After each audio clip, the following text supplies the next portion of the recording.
Hey everybody, welcome back to the channel. In this video, I'm gonna go through the reading section of the April 17 SAT. I'm gonna go through exactly how I would do this section, how to read through it, how to annotate it correctly, how I pick certain answer choices, how I eliminate others. We're not gonna worry so much about time management here because I'm gonna be going through my thought processes. I'll go over time management in a different video. But by the end of this video, you will know how to correctly answer everything in this test, the way we get to those answers, and how to annotate everything properly. Let's get into it. So we're going to start with this. Whenever you're dealing with the SAT, you're going to be reading the passages first before you answer the questions every time. Some people will tell you that you should do the questions first, or look at the questions and then read. No bueno. Read through the whole passage, and then we're going to try to answer the questions. Going off of that, it's extremely crucial to read this little introductory part right here, because that'll give you some background on the passage, and sometimes it'll even give you information, for a question that won't be found directly in the passages. Instead, it's found in here. So never ever skip this. If you have an issue with time, we got to figure out a way to reduce time in other ways, but don't do by skipping over this. So let's start by reading this. This passage is adopted from Amit Chaudhuri, A Strange and Sublime Address, 1991, copyright by Amit Chaudhuri.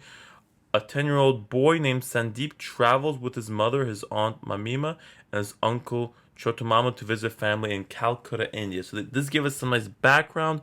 I might even underline it a little bit just to show us that it's important. Now, the first passage on the SAT reading section will always be like a fiction passage, a prose passage, a story. It's always going to be a story. When we're dealing specifically with this first prose passage, we're going to be annotating some things like in the other passages, which I'll go over in a second. But a few very important things to go over is we need to look for who are the characters. What is the relationship between the characters? What is the setting? And are there any turning points or conflicts in the story? Like a turning point is, think of it as something that shifts the plot, or something that really moves the plot forward. So these are the things we really want to pay attention in the first passage. On top of that, when we're annotating and annotate every passage, I know you're going to think that maybe you don't have enough time to annotate. You need to annotate. Trust me, it's going to make your life way better and save you time in the long run, even if it doesn't do so in the short run. When you're annotating, basically you're annotating so that you can read what you wrote and then get a general sense of what went on. Let's get into it, and I'll show you how to do it right now. So I won't read everything out loud. You can do that. Pause the video as you need to. But I'm going to read it to myself and then annotate as I go along.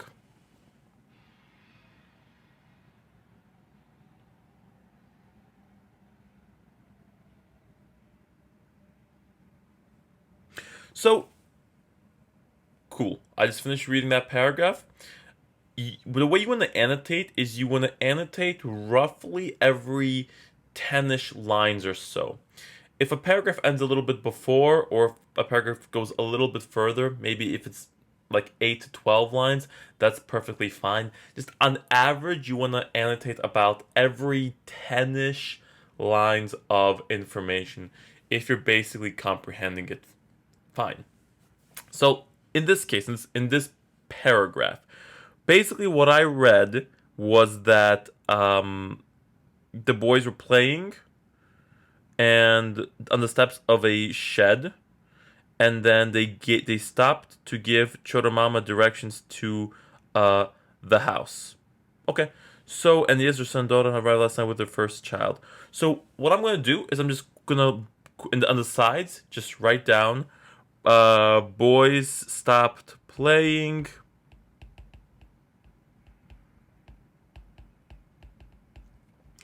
to show directions.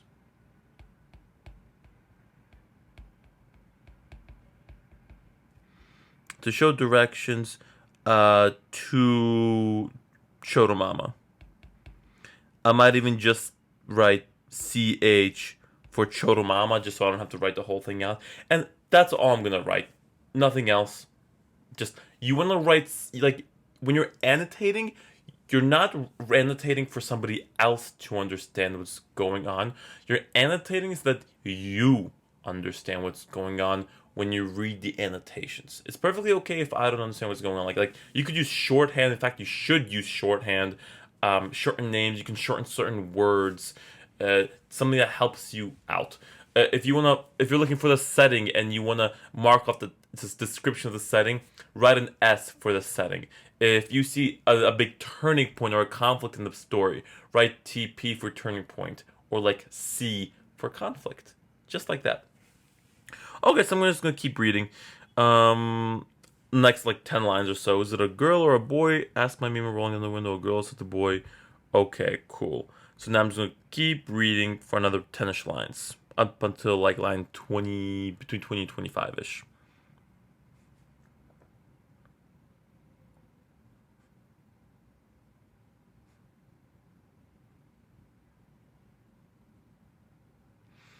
Okay, so I just finished reading. Let's see. So basically, what happened was, looks like when they reached the house, they saw that an old man was waiting, and he came out because he heard an engine in the distance. So I'm gonna just mark this off. Old man waiting because heard engine. Again, notice I just wrote like old man waiting, BC, heard engine. My handwriting is kind of trash here, but I just wrote something quickly and something that made sense to me that I can follow along. Okay, now I'm gonna read until the end of this paragraph.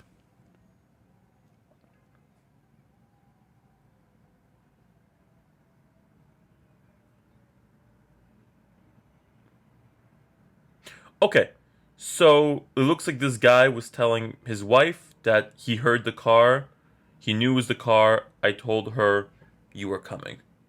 Okay, so I'm just gonna write down in like around here. Boom, boom. Let's see. Man knew she came because car. So in my head, I understand that he understood she was coming because he heard the sound of the car. That's it. I don't need to write anything else again. Cool. So next paragraph goes from like lines 34 through like 46. So I might just like, unless there's a bunch of stuff going on and I want to separate it out, I'll probably just annotate the whole paragraph. If it seems really dense, then I might kind of break it up into two parts.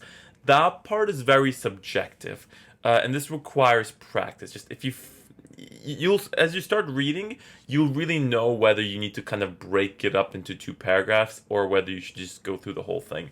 I'm gonna just try to go through the whole thing right now.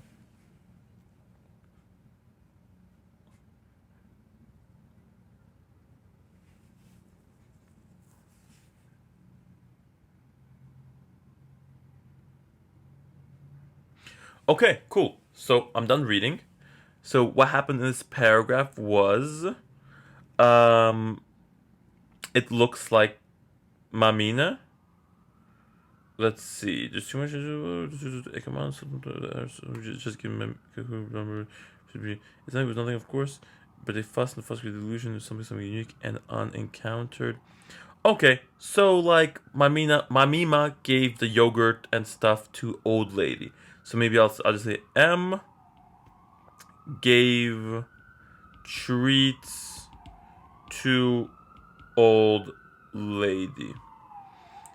Okay, and then I'll underline something. Let me see. It the end seemed interesting. It was nothing, of course, only ganguram sweets and yogurt, but they fussed and created the illusions that it was something. something unique and untasted and unencountered.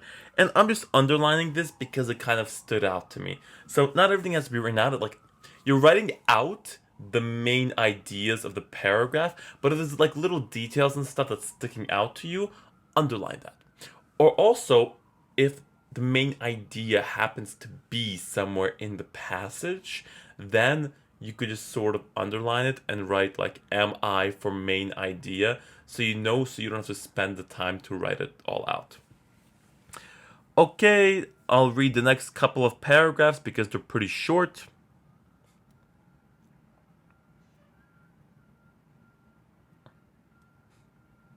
Okay, basically done.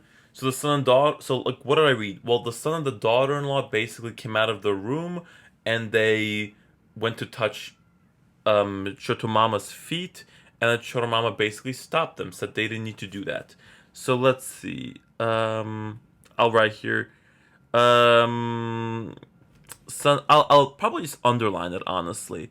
Let's see, or circle it maybe, or let's see. There's no need for all this. Okay, so well, what I might do to save time is I'll circle this. They stopped gently to touch Mama's feet, and then maybe make a quick arrow that points to there is no need for all this. Cool. And just because in that case I didn't feel like writing it, perfectly fine there to just like write something like what was the name? Son and daughter-in-law stepped out of the room, went to touch C's feet. C said, no need to do this. I didn't feel like it. I felt like circling it because the main idea was right there. That's perfectly okay to do. No problem. Probably now what I'll do is I'll read this little short paragraph. Because we have two paragraphs left. We have one short paragraph, one long paragraph. I'll read the short paragraph, see if there's anything to annotate, and I'll finish up by reading the long paragraph.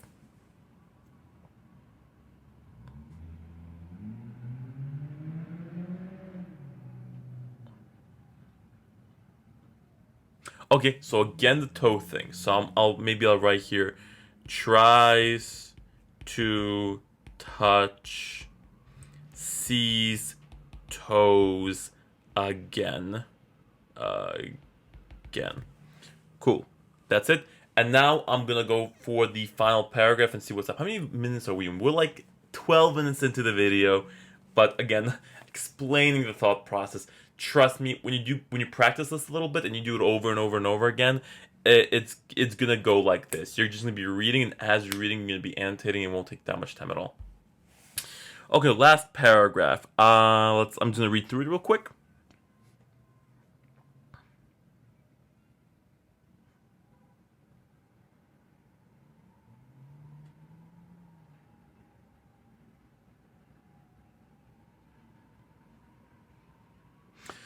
So I'm reading this last paragraph, and it's this one's harder to understand. Whenever we go through it, you glance around them, but bearness impression. It looks like, it seems to me, and it's frequently the case, the main ideas of paragraphs are usually at the end of the paragraph. Sometimes they could be at the beginning, but very frequently at the end. So I think I'm just gonna like, and this thing about the bareness and the austerity and the poverty thing at the end kind of stood out to me. So I'm not gonna write anything on this one because I don't want to spend too much time. Because if it takes you a really long time to come up with the main idea, in that case, don't spend too much time on it. It should be kind of quick. So I'm gonna just kind of circle this, and then if I need to, I'll come back to it basically just a little bit later. Cool. So if we look back, here are all of our annotations, and basically we kind of understand what's going. And if we look through them, if we read through them, if we did it correctly, if we look through our annotations and our underlining, we should sort of be able to get a gist of what was happening. So let's see what happened. 10-year-old boy named Sandeep travels with his mother, Mamima, and his uncle I always have trouble with this name. Chotomama to visit family in Calcutta, India. So they're in India. The boys were hanging out. They stopped playing to show the directions to C, which is Chotomama. Mamina had asked something. Then the old man was there, and he was waiting because he had heard an engine. The man knew it was her because of the car.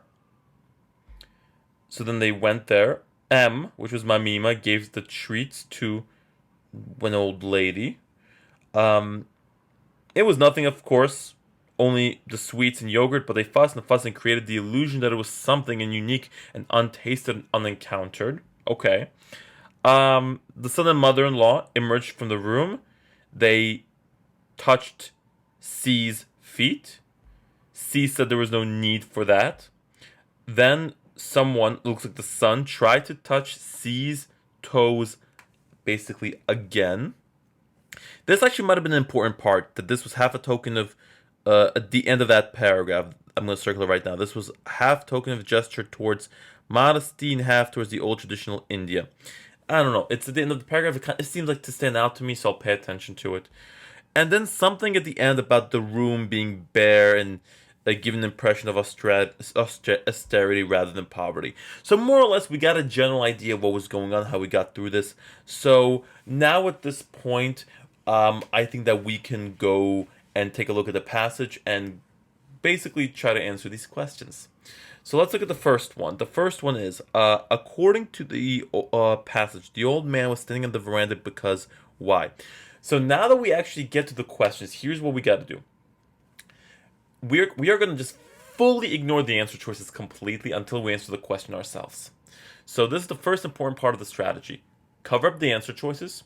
Try to come up with your own answer. Okay? Then, I would even say write it down initially when you've never done the strategy before.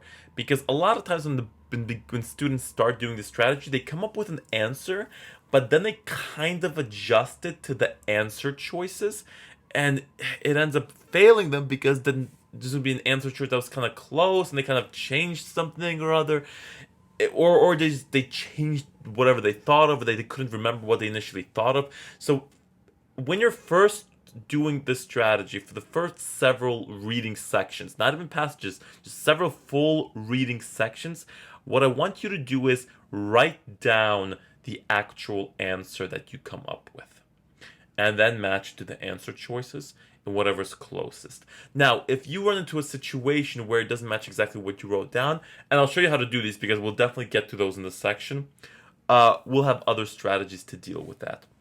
So let's look at the first question. According to the passage, the man was standing on the veranda because. So try to answer it yourself. If you can't, go back to the passage and see if you can find it where it was. So in my head, I'm thinking, I remember that he heard the sound of the car.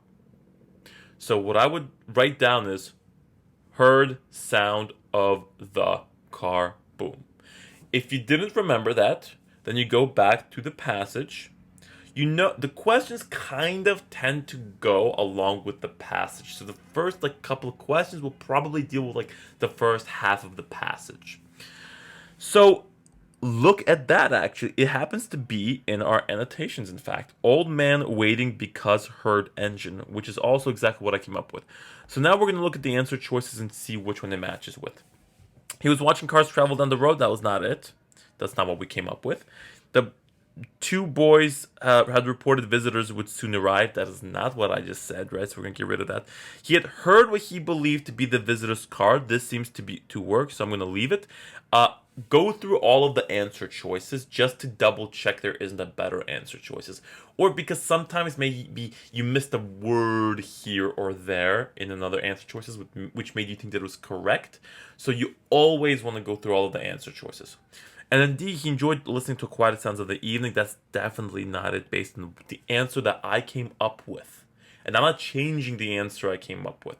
The only time you would change the answer you came up with is if you're looking at the answer choices and nothing is even remotely similar, because that means that you misinterpreted the passage in some way. But generally, when you've done this a few times, you've done the strategy and you've annotated and you've gone through a bunch of reading passages, it's going to be rare that you run into this sort of a situation, okay? So I'm going to pick C. Done. Number 2, in the passage, the yogurt and sweetmeats are compared to a what? I don't remember. I don't remember what they were compared to. So I'm going to go to the passage and search for the yogurt and sweetmeats. Now, I remember where those were because I remember annotating it. So, yogurt and sweetmeats were right here, where it says M gave treats to old lady. It was nothing, of course, only gangurum sweets and yogurt, but they fussed and created a delusion of something or something. Okay, now let's see. Do we have anything there that is compared to? Oh, right above that. Diamond.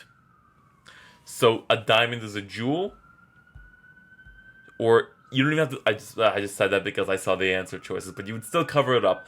Even when you go back to the passage and look for the answer, you keep covering up the answer choices. So it was a diamond. So I'm going to look for diamond in the answer choices. Now, diamond isn't in the answer choices, but there is an answer that's really close to diamond, which is jewel. So I'm going to pick a jewel. Okay, next is number 3. As used in lines 37 and 40, air most nearly means what? So this is a great question because now I'm going to show you how to do vocab and context questions. You've probably learned that to do vocab and context questions, you need to like read a sentence or two before, as long as the sentence, as well as like a sentence after sometimes, and gain context for the answer for the question. We are going to do that, but even more importantly, we're going to kind of apply the strategy that we were just using of coming up with our own answer choice. We are going to literally go to line 37, cross out the word air, and come up with our own word. Then we're going to do the same thing in line 40, cross off the word air, come up with our own word, and match it to the answer choices. So let's go to line 37 first. Oh really, she said. This is too much, she insisted, with the air of one, so we'll cross it off, with a blank of someone who had just received the Kohinoor diamonds as a birthday present. So maybe like, sort of like with the vibe, with the feeling, is what I'm getting. Now let's look at line 40. Come, said Chotomama, with the air of someone who had just given diamond as a birthday. Okay, so air again. Again, I'm getting like sort of like a vibe or like a feeling or like the mood kind of an answer. So those are the answer choices I'm going to be looking for, like an air, like a vibe, or like a mood kind of a thing. So I'm looking at number 3. So cool. The first answer choice is atmosphere. This looks tempting because I said air. But I wasn't saying air like the air that I breathe. I was saying air like a vibe. So maybe like the atmosphere of a room, like the vibe of a room. So like I'll leave it if there's no better answer choice, but don't pick it right away. Look for the answer choices. Absence definitely doesn't make sense. Demeanor makes sense to me because like the vibe of someone, the demeanor of someone. That makes sense, especially because she was talking about someone. So I'll keep demeanor, I'll keep atmosphere. Melody doesn't make any sense. Based on the context, based on the fact that it has to be like based like on somebody, a person has a demeanor. A person doesn't really have an atmosphere. So I'm gonna pick demeanor for this answer. Number 4, the character's behavior during the gift giving serves mainly to do what? The way you do, and then if we look at number 5 is a which choice provides the best evidence to the previous question. The way you do these kinds of questions is try to do them in order and try to apply the strategies we were just talking about. If it's a very difficult passage, or if you're spending like too much time trying to do them in order, like trying to do number 4 and then number 5, then you can go out of order and switch it up. Like find the evidence first and match it up to the question. But it's better to just do them in order first. So the character's behavior during the gift giving serves mainly to do what? So where was the gift giving? I remember they were giving them the sweets, right? So I think that was the gift. So that's where I'm going to go to look for the answer. So that was right around here. It was nothing, of course, but they fussed and created the illusion of something unique and untasted and unencountered. So it seems like they were trying to make it seem like really important or like a big deal, because they were trying to make an illusion that it was something unique and untasted and unencountered, right? Something bougie, something VIP. So that's the answer we're gonna look for. Like they're trying to make it seem bougie or VIP. So that's not really A. They weren't emphasizing how lavish it was. They're trying to make it seem sort of bougie and VIP. So I'm gonna get rid of that one. Inflate the significance of the gesture. That kind of makes sense to me. Convey the indifference, definitely not that one. And stress the need for good behavior based off of my answer choices doesn't make sense either. So I'm gonna pick B. And now I remember where it was, right? It was around like lines 43 through 46-ish. Perfect, which matches up with answer choice B, so that's done and done. Number 6, the description of C and the sun's interactions mainly serves to what? And this is just on its own. So let's see where their interaction was. I remember we annotated this, right? This was when the sun was trying to touch C's feet, and C was like, "Oh, you don't have to like do it." So, what did this interaction show? I guess it's like a tradition. It showed that C didn't really need this to happen. So like I'm trying to come up with my own answer choice right now, but really it could have shown a few things. So once I come up with an answer choice at this point, like I won't spend too much time. And sometimes you have to kind of look at the answer choices based on what kind of answer questions. Sort of like this one, like it serves mainly to do what, like sort of maybe to show cultural differences or something. But now I'll look at the answer choices at this point. A. Show how the characters diverge in their approaches to cultural practices. Well, this makes sense, right? Because the sun was like, touch my feet. C was like, you don't have to touch my feet. So this makes sense to me. B. Emphasize the complex relationship. That wasn't really in there, right? And I didn't come up with that as an answer. Nothing close to that. A like was way closer to what I came up with. So I'm going to get rid of B. C. I don't think it was anything about a misinterpretation, right? So we'll get rid of C. And then D, again, D didn't really go along with what we came up with or what exactly was in that paragraph. So I'm going to eliminate D and stick with A. Okay. Woo! Okay, number 7. Over the course of the passage, Sandeep comes to view the adults as what? Okay, so you might recall at some point he was mentioning this, I think, right? Let me see. It was like close to the end. I don't know if I underlined it, but I remember it was close to the end, and we're kind of in the last few questions, so probably it'll be a little closer to the end. I think it was the second to last paragraph or the last paragraph. Let's check it out, because I don't remember how he viewed him as. I think he said, like, immature, like children or something, but let's look. Here it is. Will they never grow up? So probably he viewed them as children.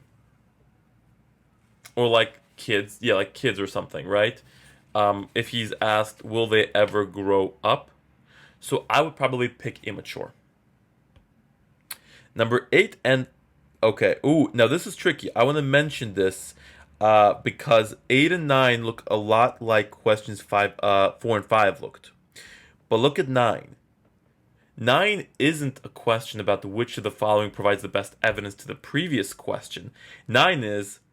which lines from the past most strongly suggest that India has experienced social change? So how the question is set up looks very similar to that other set of questions, but completely different. So just be really careful of that. The way you avoid like making a mistake by thinking that like they're the same is by reading through the full question. So anyway, Sandeep would be most critical of which action from the passage? I have no idea. I don't remember. So let's go back and try to think about it. Sandeep. Where was Sandeep? Okay, so we're talking about Sandeep at the end. So he was the one who thought the grown-ups were mad. Simple situations turned into complex.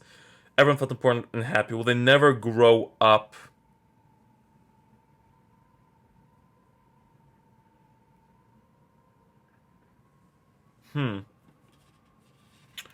So it's difficult. Old lady's reaction to the gift, maybe. Well,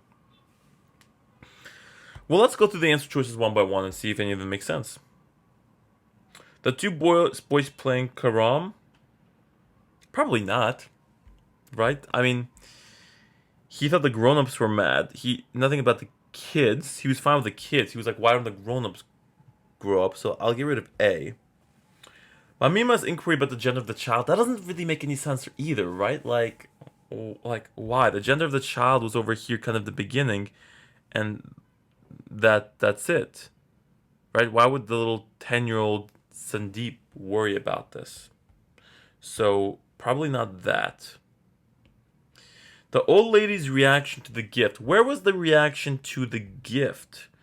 Let's see. It was nothing, it's nothing. Could that the son-in-law merge? They're being traditional and stuff here. Any other gifts in here? Not really. Maybe, but even this is a little weird. So I'll leave it. I want to eliminate it because I can't really eliminate it. D, the son and daughter-in-law waiting in the anteroom. That doesn't make any sense. Why would this be a problem, right? So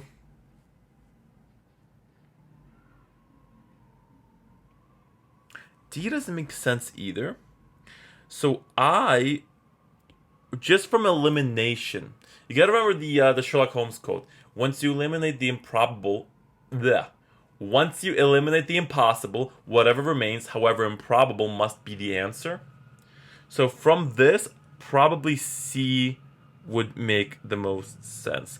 And now the question is, which Sandeep would be most critical of which action from the passage? So like, doesn't even mean he might be too critical, just the most critical. So because A, B, and D didn't really make any sense, I would probably pick C, even if I'm not entirely convinced why C would be the answer. Sometimes you're picking the answer that's least correct.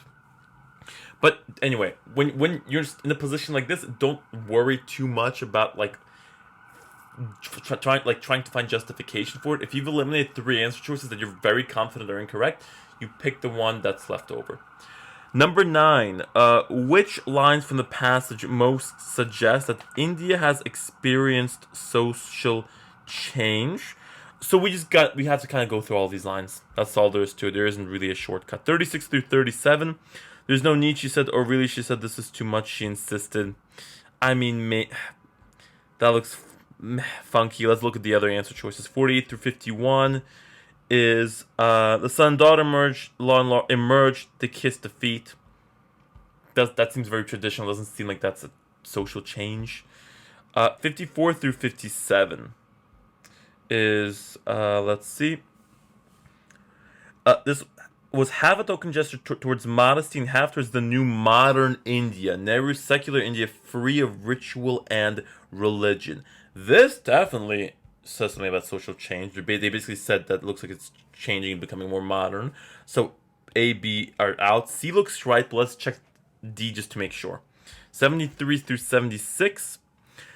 It made poverty meant displacement. So this one talked about poverty and sort of traditional sparseness and paucity or whatever. Didn't really talk much about the traditions or social change, so I'm going to get rid of that one. I'm going to pick answer choice C. And now the last question, number 10, as used in line 72, impression most nearly means what? Remember, we're going to do the same thing that we did before for vocab and context. Go to 72.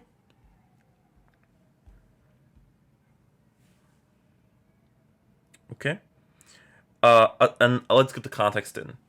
A single blue fluorescent tube was burning on the wall. It was not a big room. Despite its bareness, the impression that it gave was one of austerity rather than poverty. So the depiction, the image it gave, the feeling it gave, that's what I'm going to pick. And look, depiction, appearance, feeling. A seems to be perfect with what I said, so I'm going to pick A. And that's it. And 30 something minutes in, we're done with the first passage. But it's okay because we're gonna keep going. Okay, now let's go through the second passage. Now, every other passage that's not that first prose passage is gonna rely more on just normal annotations and less on worrying about sort of the characters and the plots. We're really going to be focusing on like writing and understanding the main ideas of each of the paragraphs. So let's start with the first one. Now this first one is, if we look at this paragraph, it's really big. It's like 27 lines long. So we're going to break it up really into 2 or even 3 parts, right? Because if we're aiming for about 10 sentences, I mean, if we break it into about 13 or 14, we could do it. Or we could do it into like 3 parts. Let's see how it goes based on how the passage, how difficult it is and how much they talk about it in it. So again, first thing we're going to do is we're going to read the intro. This passage is adapted from Nicholas Epley. Mind-wise, how we understand what others think, believe, feel, and want by Nicholas Epley. Okay, so I'm going to kind of read it to myself, but then start annotating as I go along.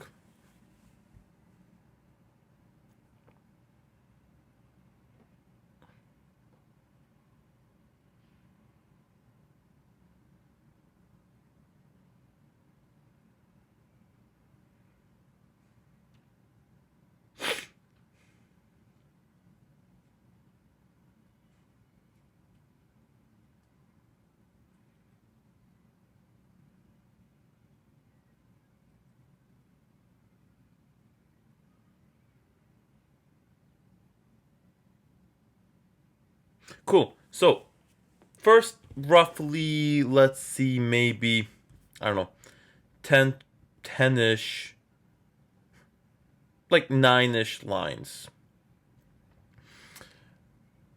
Basically, experiments were done where people predicted how others would rate them, and this was compared to how others actually rated them. So, people ask how they thought they're rated versus actuality. Cool. Where's how the other people actually rated them. Okay, now just keep reading through it.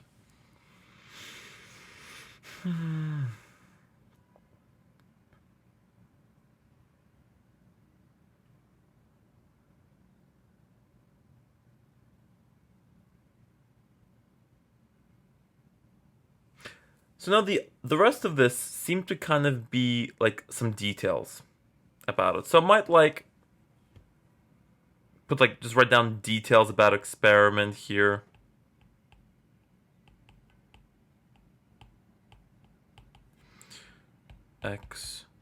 Experiment. And usually when you're annotating, you really want to you don't really want to say something like this is the details about the experiment.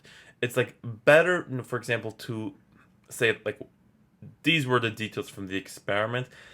But specifically for something like an experiment where we know this is the details, like we'll just quick in the question, like and a question asks something about the details or like how the experiment was set up.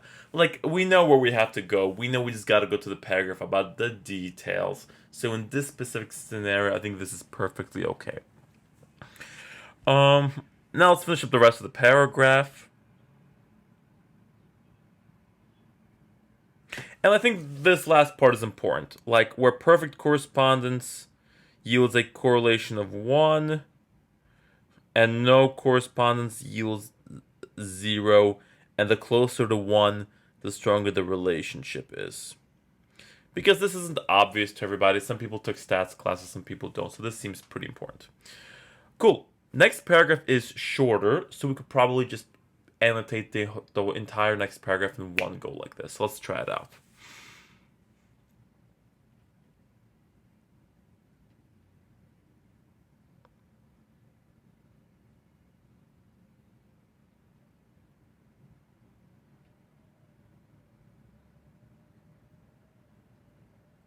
Cool. So basically, let's see what this paragraph said. It looks like the main idea was actually right in the first sentence. So I'm just gonna like circle the first part of it and just like write "am I" next to it and be done with it. Not spend any actual additional like time writing out the main idea if it's literally stated for us at in the first sentence, right? So right here, boom. People are good at guessing how a group of others would evaluate them on average. So main idea. Cool. Now let's look at the next paragraph. This one's really short, so we could just read through the whole paragraph again.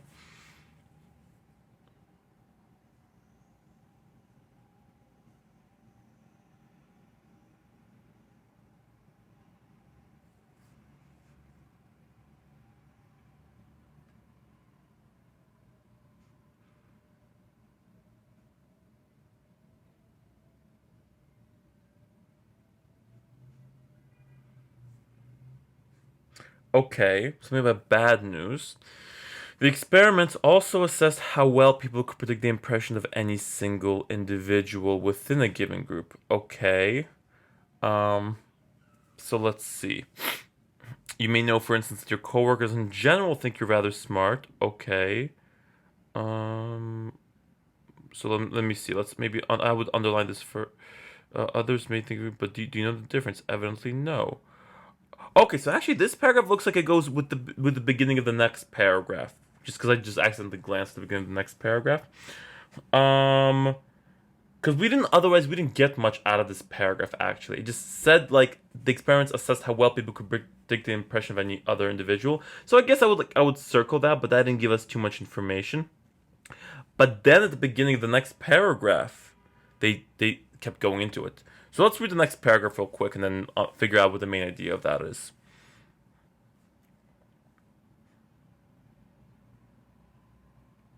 Okay, so that one is right there. Yeah, evidently no. The accuracy rates across these experiments was barely better than randomly guessing. Okay, so I'll circle that, and maybe I'll like I'll put an mi next to it with like an mi in the paragraph that came right before it. Okay. Yeah, and here I'll underline this important piece of information. You might have some sense of how smart your coworkers think you are, but have no clue about which ones in particular find you smart and which ones do not. Okay. So let's keep reading. Next paragraph is kind of short, so just read through the whole paragraph.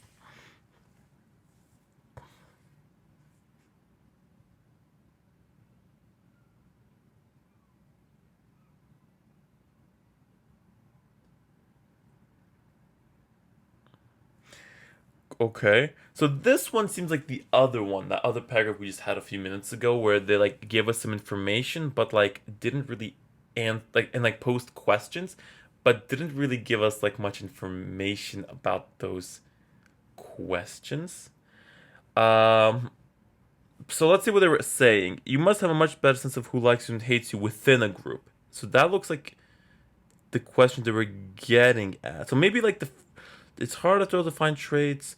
A lot of details, but not like really main crux. Probably the end of this paragraph and the beginning of the next paragraph seem to be like a good main idea also. So I'm gonna write "mi," and because again, main ideas could, while they're frequently at the end of the paragraphs, they could be the beginning of a paragraph. And if you have couple paragraphs that are very like intertwined and related with each other, that main idea could be overlapping. Like the end of one paragraph, like could go into the beginning of the other, and that's why the main idea is kind of squashed there in between those. Okay. So now I'm gonna just finish up the rest of this paragraph.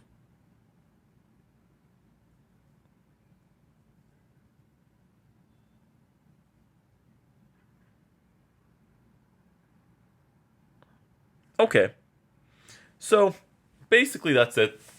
Are there's some like little details that go into the stuff, but it seems to be details everywhere, and this tends to be the case with science passages. I mean, there's details everywhere.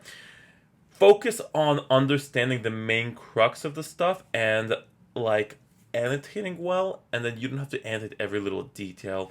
As long as your main annotations are good, you'll be able to quickly find the details when you go back to your normal annotations. So let's see what we got in terms of our annotations. People were asked how they thought they'd be rated by the coworkers based on various traits versus how they actually were rated. Okay, we had some details about the experiments. They told us that if the correlation were 1, that means they were highly correlated. They were really good at predicting stuff. If it was 0, it was the opposite. Looks like people are overall good at guessing how a group of others would evaluate them. They were bad at guessing how any single individual would do this. Okay, let's see. Yeah, you have no clue about which coworker finds you smart or dumb. Just overall, like how the group feels about you. And no idea as to whether who hates you and who loves you. Cool. You will notice at the end of this passage there is like a little chart. Do not worry at all about the chart until you get to a question that like asks you about it. These questions will really usually be like at the end of the passage. And the way, and you can get them pretty much right every time as long as you're very careful. Just read all the information when we get to it. So when we get to the question about the chart, I'll show you exactly how to do it. In the meantime, number 11. Which choice best supports the claim in the first sentence of the passage? I don't know about you, but I don't remember the first sentence of the passage. So let's go to the first sentence and try to find the choice that best supports that claim. So the first sentence is, knowing your own reputation can be surprisingly difficult. Okay, knowing your own reputation can be surprisingly difficult. So let's see what best supports this. Lines 2 through 4. So lines 2 through 4 didn't really support this claim. It was just starting to give information about experiments, so I'm going to eliminate that. Let's check out 21 through 23. If people are clueless, then there will be no correspondence, statistically speaking, the measure. So this one is, again, talking more, excuse me, about like the data stuff. Not really support for the claim, so I'm going to eliminate B as well.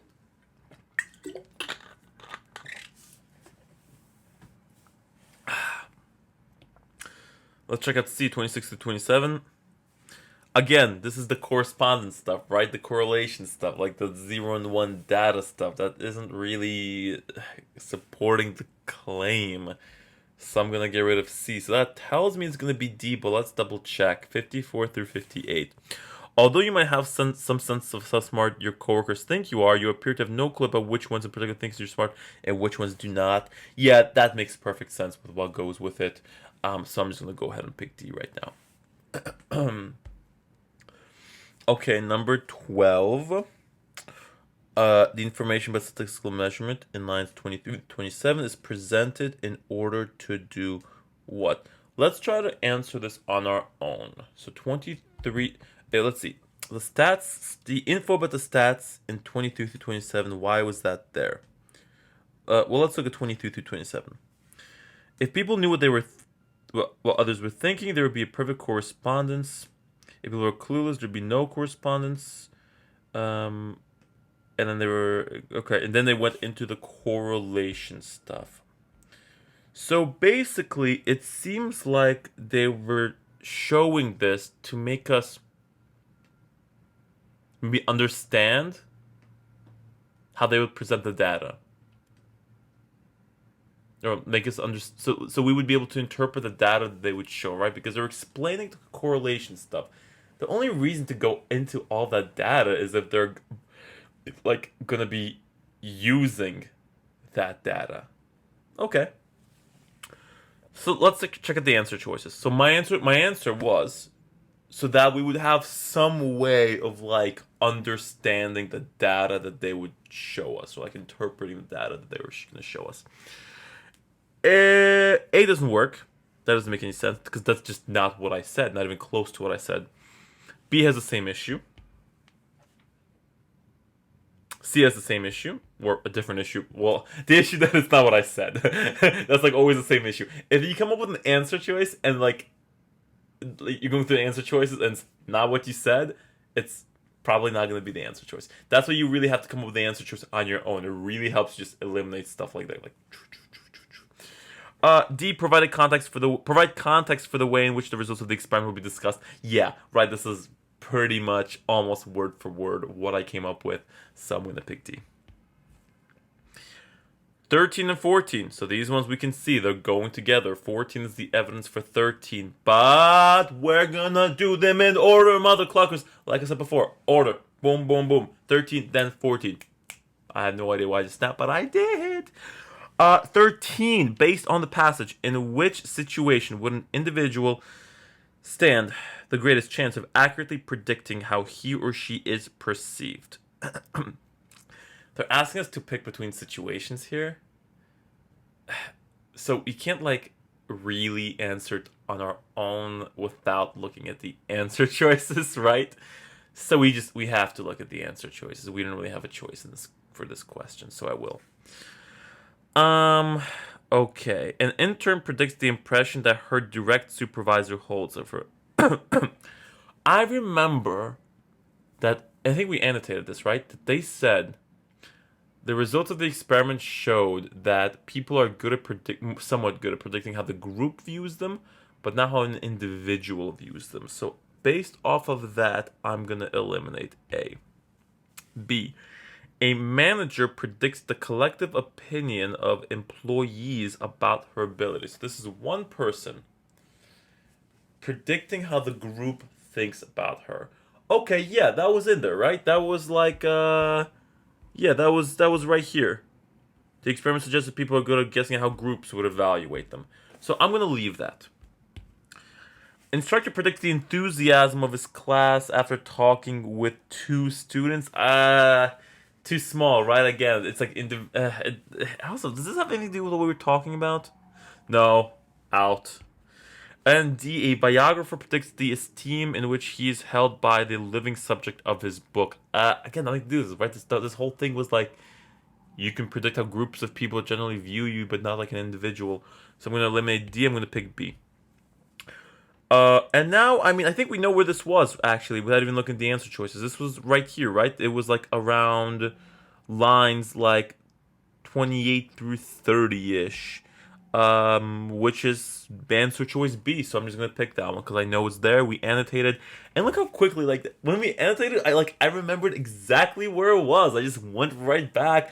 I didn't have to skim through the passage or anything, which would have been such a hassle, but you annotated, or you will now, because if you're not convinced by now, you will be by the apparent, like, bloody 2 hours this whole thing is gonna take.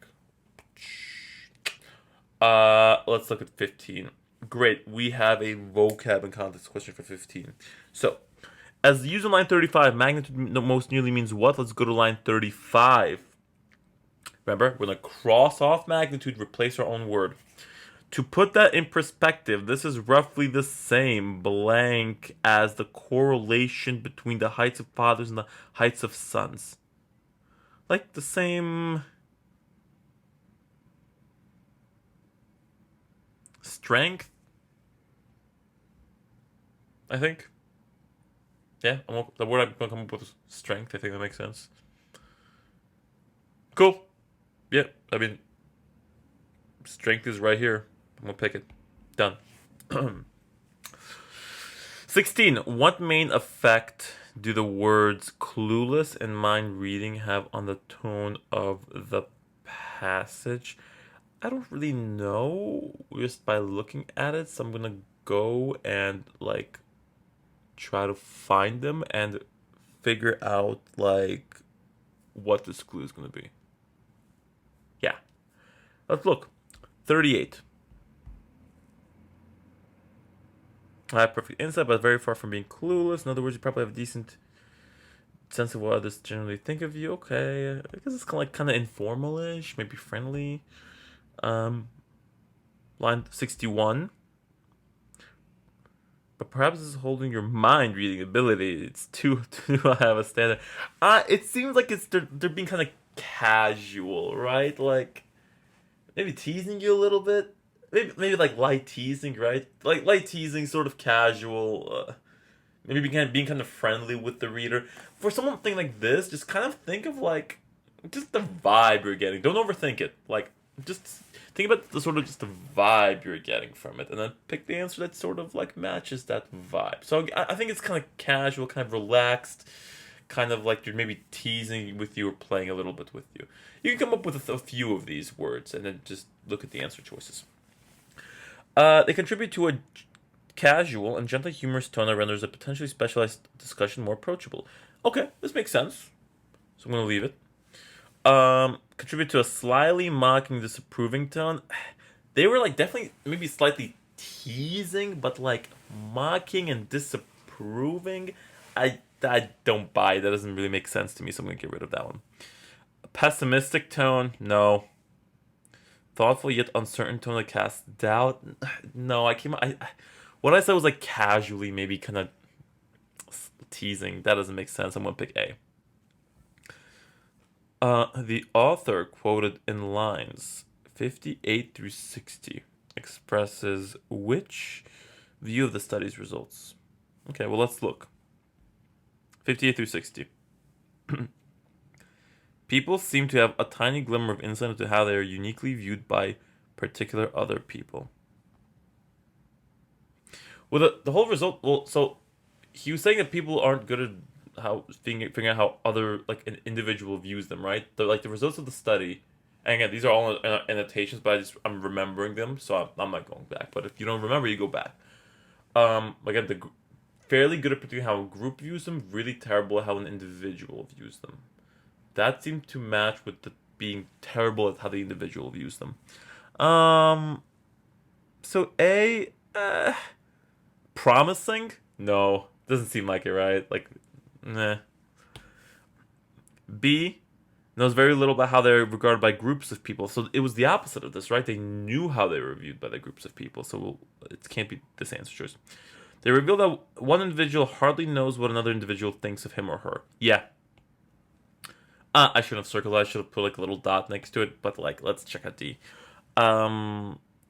They confirm that one's predictions about other people's impressions are no better than random guesses. This looks like it's like, ooh. So this is tricky because D, it looks like D could be it. But let's see exactly what the quote says. People have a tiny glimmer of insight into how they're uniquely viewed by other people. That seems to just... The wording of it seems to match better the wording of C. So when you run into a situation like this where a couple of answer choices, even after you've used the strategies, you might have a couple difficult answer choices, like a couple difficult questions where a couple of answer choices seem like they might still be right. Pick the one that like matches the actual wording that's in the passage more. And in this case, I think it would be C. So I'm going to pick C. Number 18. The main reason the author includes the information about the speed daters, job candidates, and teachers in lines 78 through 85 is to do what? I think that this whole thing was... I mean, we'll go back to it. Off the top of my head, it was like examples of the same thing. Like, it was like examples to show where like the experiment holds true. But let's see where it is, just to make sure. So it's right here at the end. The same barely better than guessing is found in these things. Yeah, so he was trying to show that a bunch of situations in which it's the same case where people are really bad at predicting how others view them. So A doesn't quite match up with it. B doesn't really match up with it. C doesn't really match up with it. D seems to make pretty good sense. According to the figure, the mean correlation... Oh, okay. Now we have to go back to the figure.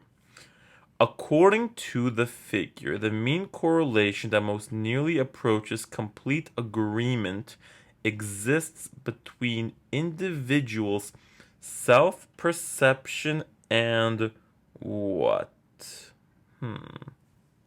So let's look at the figure. And let's make sure we understand what's happening in the figures. The way you understand what's happening in the figure, you just have to read everything. Read the title.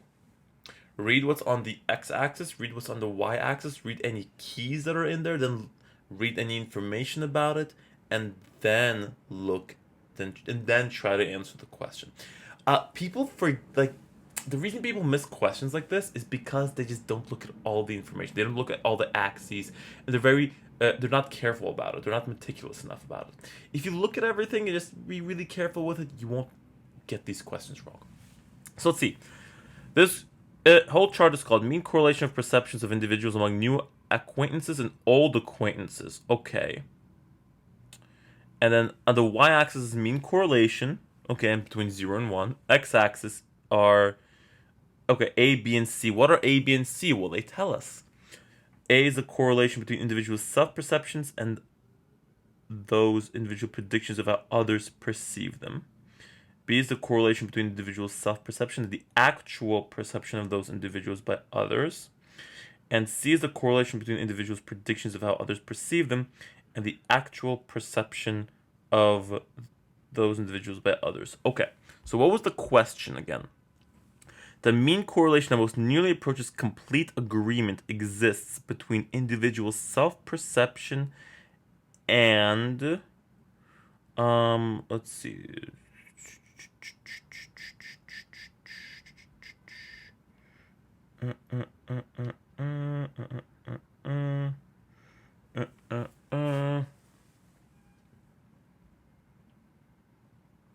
Well, it looks like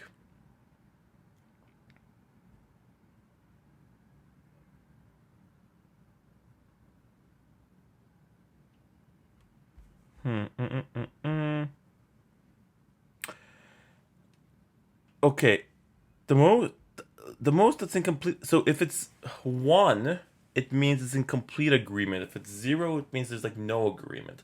So the one that approaches so the tallest bar, in other words, is what we're looking for, which looks like it's A and well acquainted. So correlation between individuals' self-perception and those individuals' predictions of how others perceive them for well acquainted.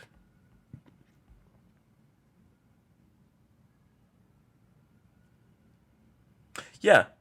So we're talking about the well-acquainted ones, right? So let me see. This was self-perception and those individuals' predictions of how others perceive them for well-acquainted. Yeah, so C looks like it makes the most sense because that bar corresponds with C. Individuals' prediction of how well they are perceived by people with whom they are well acquainted.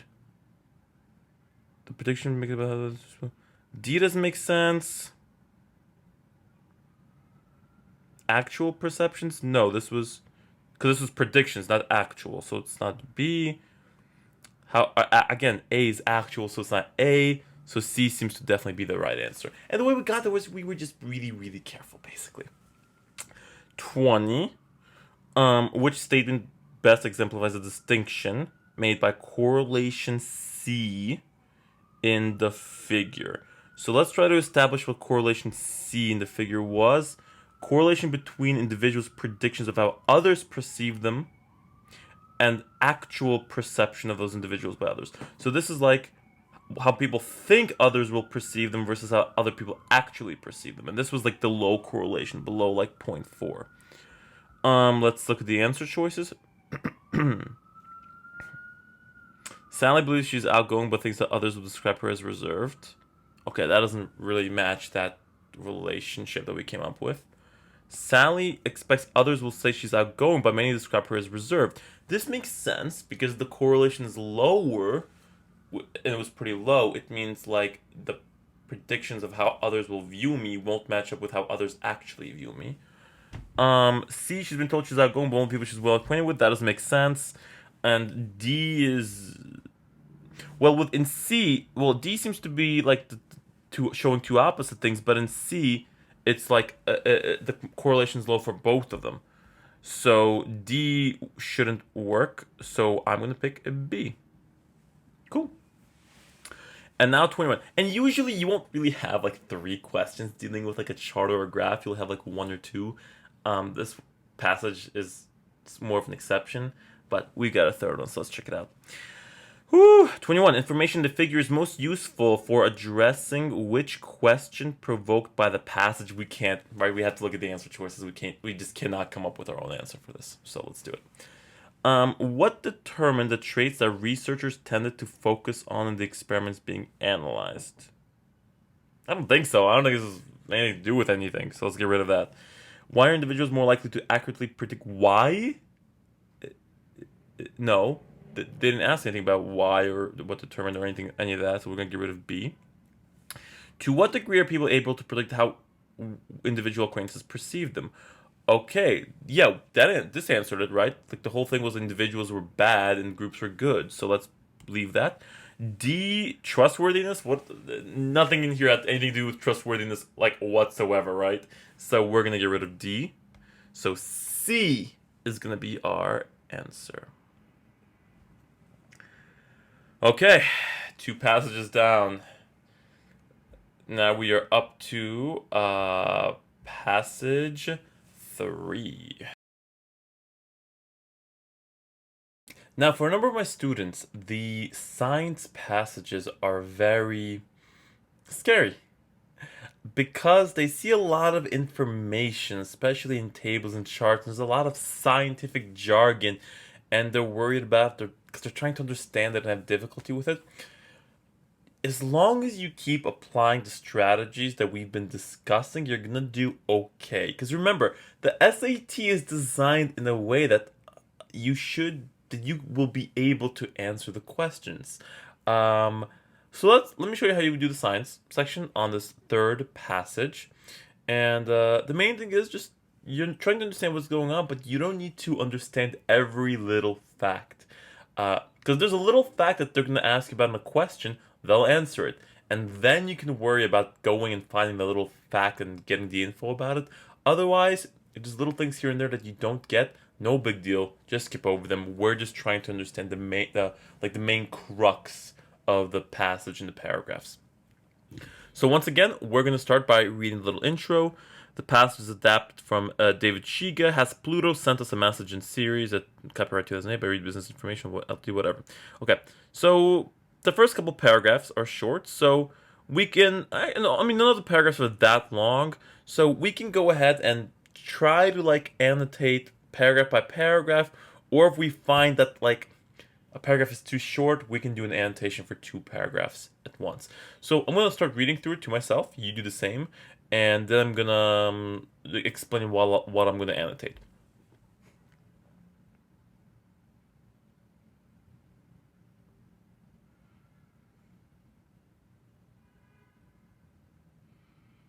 Okay.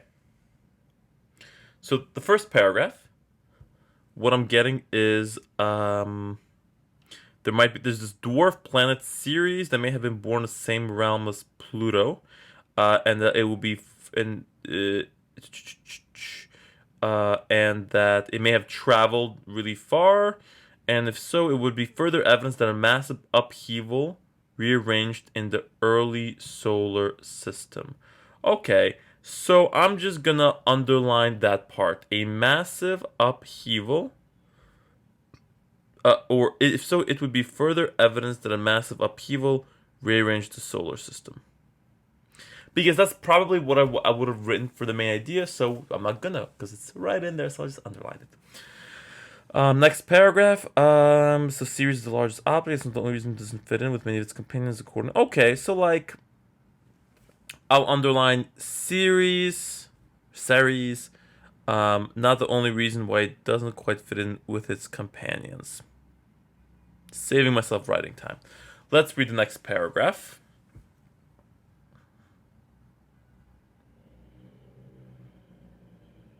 Okay, a lot of interesting. You're probably wondering, why am I reading it so quickly? And because I'm a genius. No, probably. I've just seen all this before. Okay, so let's see. Important information. When there's a passage with a lot of information, sometimes will be underlining more info than in others. Like in the prose passage, we weren't underlining that much of the details because we weren't really reading it to get every detail. We were reading it to understand what was going on and understand the relationship and characters and conflicts and stuff. Unlike a science passage, there's going to be a lot of details here and there, so whatever details help you understand what's going on more are worth underlining. So let's see. Okay, so 25 to 30% water matches Pluto. Let's see, the material, so this ammonium-rich clay, never found in fragments of asteroids that have fallen to Earth. Okay, so basically, what is the main idea of this paragraph? It looks like they show us evidence for why this planet seems to be like Ceres seems to be like Pluto. Okay. Yeah. Rather than like an asteroid.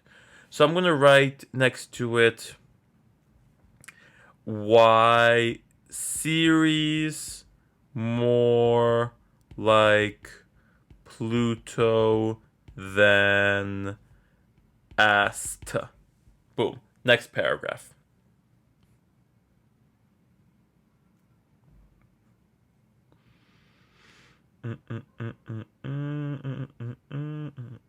Okay, I'll underline some things that stand out to me. When I'm underlining, the key, like, there isn't really any specific things you really need to underline. You kind of just are underlining things that sort of are standing out to you. Now, if everything seems to be standing out to you, it probably means that you don't really need to underline anything, and you just need to focus on the main idea of the passage. If some things stand out to you, then you underline those things that stand out to you.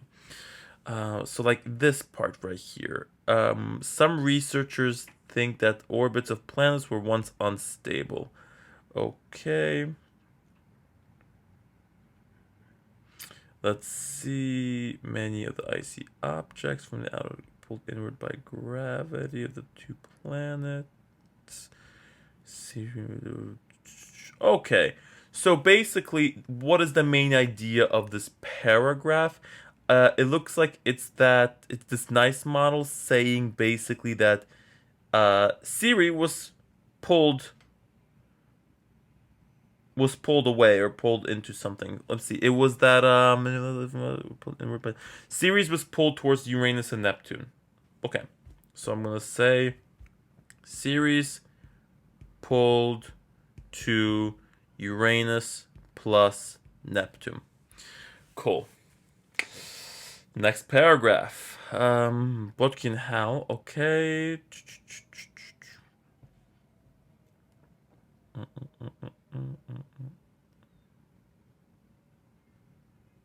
Okay, so I right. Okay. So let's see. Main idea I think is that let's see. So they led a pair of studies which support this idea of refugees from the solar system orbiting in the asteroid belt. And then right there, okay. And then this last part looks important. That that they were right if they're immigrants, although I've assumed many of the objects broke up after transport. Okay. So I think these two parts I circled encompass the main idea. So now I'm just going to keep going with the last paragraph.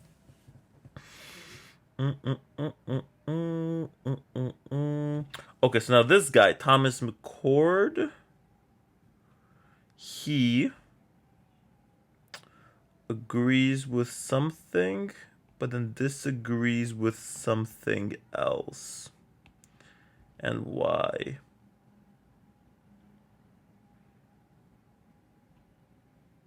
Okay, so maybe McCord doesn't fully agree. Now, look what I kind of wrote. I didn't just write like another scientist like believes something else, or like another scientist disagree. I was fairly specific. I wrote McCord. In like when I keep wanting to emphasize when you're doing annotations, basically try to make it a little more specific. Basically, don't make it super general. Cool, that's it. So annotations are pretty simple. This one had a lot of underlying because we don't a lot of details and some main idea stuff. but I think we kind of got the main idea of it. So we've got a table in here. We don't need to focus on the table at all. Again, we were going to just focus on it when we get to a question that requires us to use the table. So in the meantime, we're going to look at the questions. 22. In McKinnon's view, Ceres differs from other objects in the asteroid belt in which significant way? So, from annotating and reading, I remember that he was saying something about Ceres being more similar to like Pluto. I don't remember exactly what they said, but I remember we have annotations, right? I remember it was somewhere at the beginning of the passage. Oh look, why Ceres is more like Pluto than asteroid. And this whole thing was that it was 20 to 25% water ice, close matches Pluto. And had a bunch of, and that Ceres had like, the light spectrum had ammonium-rich clay or something. Okay, so that's why, that's how. So let's look at 22. The temperature is lower than the temperature of other objects. Nothing really about the temperature in there, right? So we're going to get rid of that. Dimensions varying more? Well, they were talking about the composition of it, not the dimensions. So B is out. See, the surface composition is dissimilar to the composition of other objects. Yes, right? That whole 20 to 25% water, ice, or ice, water, whatever it was. That looks good. D, the light reflected is more intense. They didn't say anything about intense. They just said there was like more ammonium-rich clay or something. So D is out, so I'm going to pick C. And I remember exactly where it was. It was in lines like 14 through like 24, around that area. So that has to be answer choice C. Cool. Or actually, wait, no. Hold up. Let's not do that. Lines through 24, 20 through 23 is also in those line numbers. So we actually should be really careful and look at these answer choices now. 18 through 20, let's see what that says. 18 through 20 is the thing about the light stuff. Okay. Now what is 20 through 23? This material has never been found in the fragments of asteroids that fall into Earth. So that one's better because that one specifies that that material that it's made out of has never been in the asteroids. So we're going to pick that one. Woo, that was close. That was close. But that's why we double check all of the answers so we avoid the mistakes like the one I almost just made. Number 24. According to the passage, the NICE model is based on what? Okay. Let's I remember something about Jupiter and planets. Let's look back real quick. Let's see. The NICE model was right here.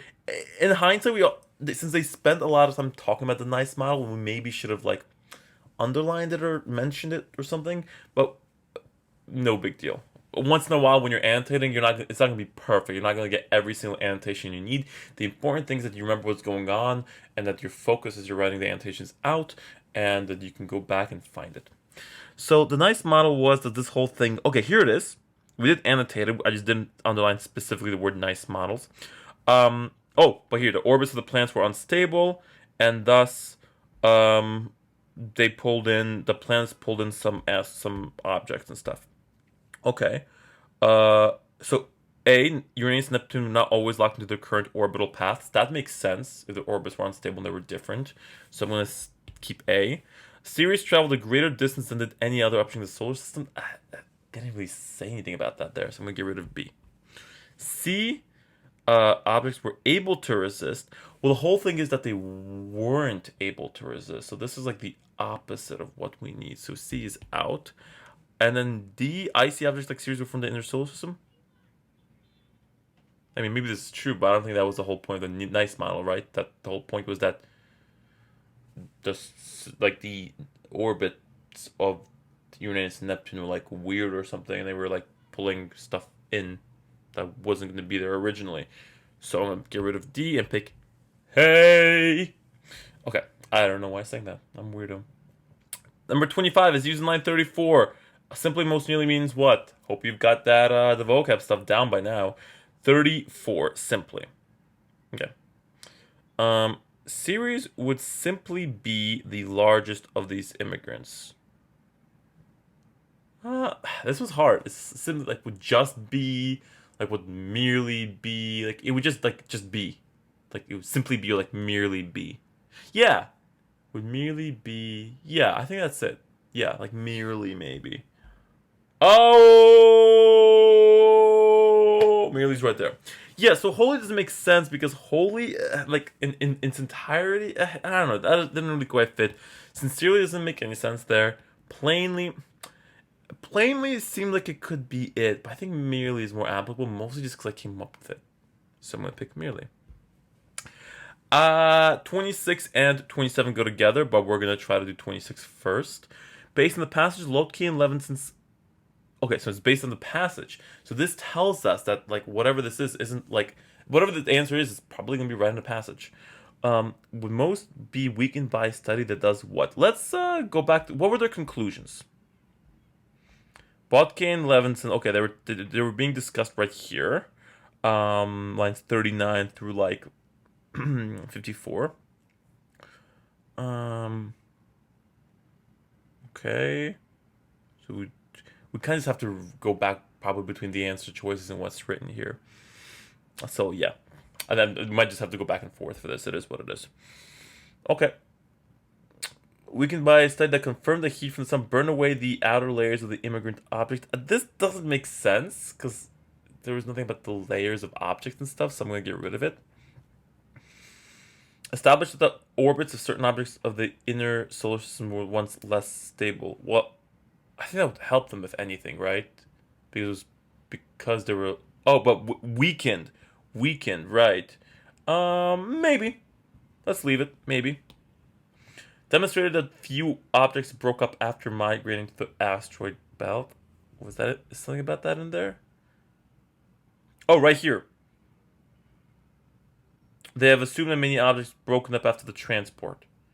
So the whole thing was that the simulations were they had good simulations, but they were based on that a lot of the objects broke up, which means that a very few of them had broken up. That would weaken their position. So I'm leaning towards C, because from that, yeah, because that's quite directly based on what's literally stated in the passage. So I'm going to eliminate B because C seems better right now, but I'm still going to look at answer choice D. Prove that not all immigrants from the outer solar system survived in the asteroid. I don't think that mattered based on what was in the passage. So I'm going to get rid of D and pick C. And this is based on, where was it stated? It was right here at the end. It was like lines 49 through like 54. So 49 through 54. So it could be either C or D, I think, based off of this. Oh wait, no, 49 through 54. No, so probably D. Let's double check where this ended. Yeah, never mind. So it's just gonna be D. 28. It's used in line 60. Raw most nearly means what? Raw. Let's look at line 60. I mean, another vocab question, right? Its ice to rock ratio matches the expected composition of the raw materials that would have been available at its current position early on. So, like the materials that were there, the original materials, the normal materials, the raw. I guess when the raw materials like raw iron, just there, unadulterated, like unchanged, like whatever just was there, unchanged. Yeah, like unchanged, whatever was there. So unchanged, yeah, original makes sense, because young isn't the same thing as like unchanged, right? I mean, exposed, no, inexperienced, no, those don't make any sense. So I'm gonna just stick with A. Cool. The last sentence of the passage serves mainly to do what? Well, what was the last sentence of the passage? New measurements of the series composition by NASA's Dawn mission, for which McCord is a team member, could help pin down its birthplace. Okay, so they were saying that maybe we could figure out the birthplace of it and thus maybe like answer questions. So they're like saying that in the future maybe we have like a chance of like getting an answer. Let's see. Okay, so C. Allude to a potential resolution to a puzzle. I said in the future we might be able to like find an answer. So I'm gonna say C. Okay. According to the table, which is the lowest average density. So let's look at the table and just be really careful with it. So, okay, the table is just properties with the planets and different statistics. Great. Lowest average density. So we're gonna look for average density, which is right here. The lowest one is Saturn. Now they might have theoretically like not included like the absolute lowest one. They might have been like, here's a bunch of them. Pick the one that has the lowest one. But it looks like it'll probably be Saturn. Let's see. Yeah, Saturn. That's it. Which statement is supported by data represented in the table? We have to look at the answer choices and just match them up to the table. That's it. Earth shows greater variation in density than Ceres does. Yeah, no. There's nothing about variation in density.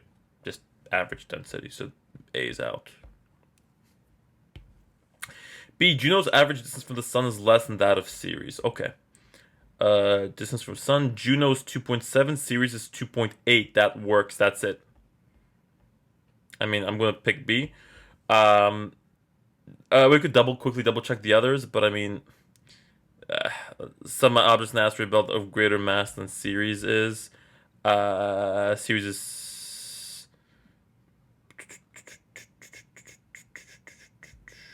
but this is like planets and stuff. Oh no, yeah. If we look at just an asteroid Juno, that's smaller, so that's not, so that we can't pick, so that wouldn't make any sense. I scroll too far. And then D, no dwarf planet has a radius as large as that of Ceres. None. Well, I mean, like, the table showed us some dwarf planets, but we don't know if it's none or whatever. So, yeah, we don't know. D was just like B. I'm sorry, B was just like the most obvious answer because it was right there and we saw it. 32. Which data presented in the table would McKinnon most find useful to his argument? We just have to look at the answer choices. Match up to what makes sense. The average density of Pluto is similar to that of Ceres. Yeah, his whole argument was like that Pluto is very similar to Ceres in many ways, right? And that was so that one could work. But again, I'm gonna look through all the answer choices. Maybe there's a better one. Well, like again earlier on, I almost picked an answer because I didn't look at answer choice D, and then the D ended up being correct.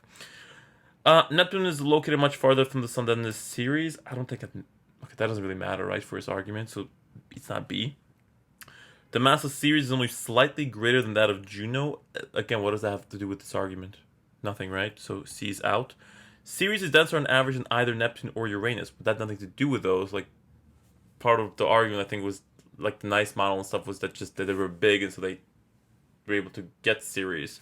So D doesn't really make any sense either. So, yeah, looks like A should be our answer. Well, I hope. No, A is the answer. No worries. Whoo. Okay, so now we delve into the history passage. So the history passage for a lot of people is the toughest one. For me, it's the toughest one a lot of times too, and the reason for that is it's really old language that we don't use anymore. And on your actual test, you might get lucky and you might get one that uses more modern language and lingo. But you might get one like this that's from like 1780 something, and it's hard to understand. The way you need to do this is you gotta do a couple things. Well, maybe more than a couple. We're gonna keep applying the same strategies here. However, we may be required to annotate far more than we did before. So, because as we're reading, or at least try to like translate as much as possible. Now, and this varies person by person, but for different people, different passages end up being the toughest ones. So for some people, the toughest passage is the first passage, the prose passage. For other people, the toughest one is this one. Whatever is your toughest, whichever passage is the toughest for you, you should spend more time on that passage than on the other passages. So normally what I advocate is by the time that you take your test, to spend roughly 12 minutes per passage, except for your toughest passage, on which you should spend around upwards of 17 minutes. Because if it's your hardest one, you need to spend more time on it. And that's all there is to it. It's not a big deal. When you're doing this, you have to keep moving. Just keep moving. There will be parts of this passage, of like the history passages, that you just won't understand because people spoke and wrote in a certain way back in the day that they just don't. So rereading something over and over might not work. And it's okay because it's not like the questions are going to ask about every single sentence. You don't need to understand every single sentence to understand the gist of the passage. Just keep going forward. Keep breaking it up little by little, trying to understand every little bit, and keep going. Frequently, by the time you get to the questions, if you don't understand something, something in the questions will end up giving it away, so you'll be okay. Okay. Cool. Let's check it out. One more thing. This is a dual passage. With dual passages, the way you should do it is read the entire first passage, then do all of the questions that pertain just to the first passage, then read the entire second passage, do all of the questions that pertain just to the second passage, and then finally do everything that pertains to both. And of course, annotate everything as you go along. Okay, first passage. Passage 1 is by Patrick Henry. Passage 2 is by Edmund Pendleton, adapted from speeches delivered to Virginia Ratifying Convention 1788. Great. So we know roughly, kind of like with the prose, this sort of gives us like a setting of where this took place. This was in response to the proposal by the 1987 Constitutional Convention in Philly to replace the Articles of Confederation with a new constitution establishing a new government. So at least knowing the background of this and what's going on is definitely going to help us answer the questions and kind of understand what's going on. So let's really break this up. Instead of doing like 10 lines by 10 lines, we might even have to do it by like 5 lines as best as we can. Let's try it out. Okay. So I'm going to start just with the first paragraph.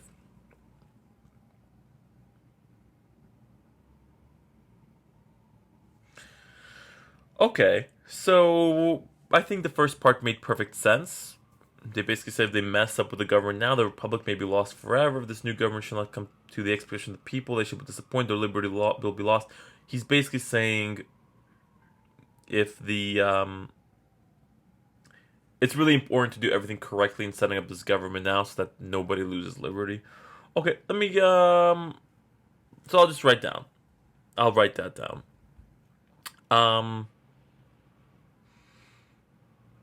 Don't or maybe you know what, I wouldn't even write anything down. I would just underline the first part. Yeah, because I think the first part sums it up perfectly. So that's the main idea. Next paragraph.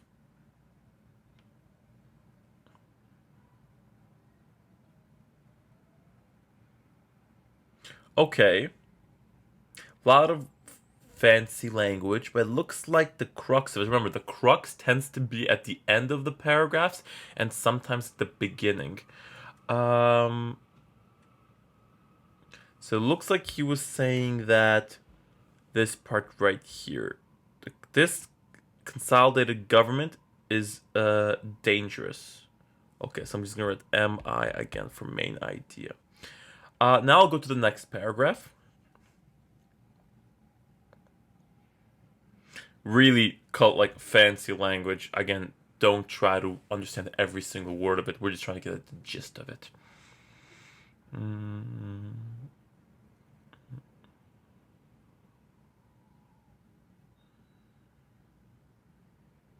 Okay, let's break it down. So now let's break it down because this looks like it's pretty complicated. So let's break it down in half. I have the highest veneration for those gentlemen, but sir, give me leave to demand. What right had they say we the people? My political curiosity excludes my anxious author. Who authorized them to speak we the people instead of we the states? States are the characteristics and soul of confederation. The states are not. It must be one great consolidated with the people. Okay.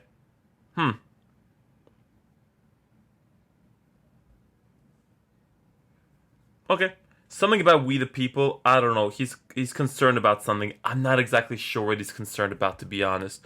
So I'm gonna just write here, expressing concern. And this is very vague in general. That's the issue. But I don't. I'm not exactly like I don't exactly understand what he's expressing concern about. So I'm just gonna keep going. So I'll make it as specific as possible because I don't quite understand what it is. But just keep going. The next paragraph is quite long, so I'm definitely gonna be breaking up that next paragraph. So maybe like I'll go up until like line 30 and see what that gives me.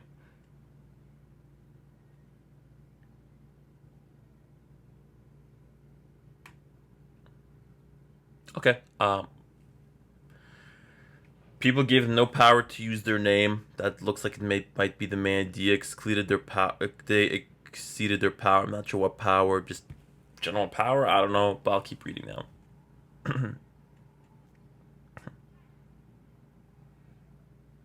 This looks like it might be important to his argument. Some disorders have arisen in parts of America or something. Okay. Some disorders have arisen. I'll just underline this, but no insurrections or tumult have happened.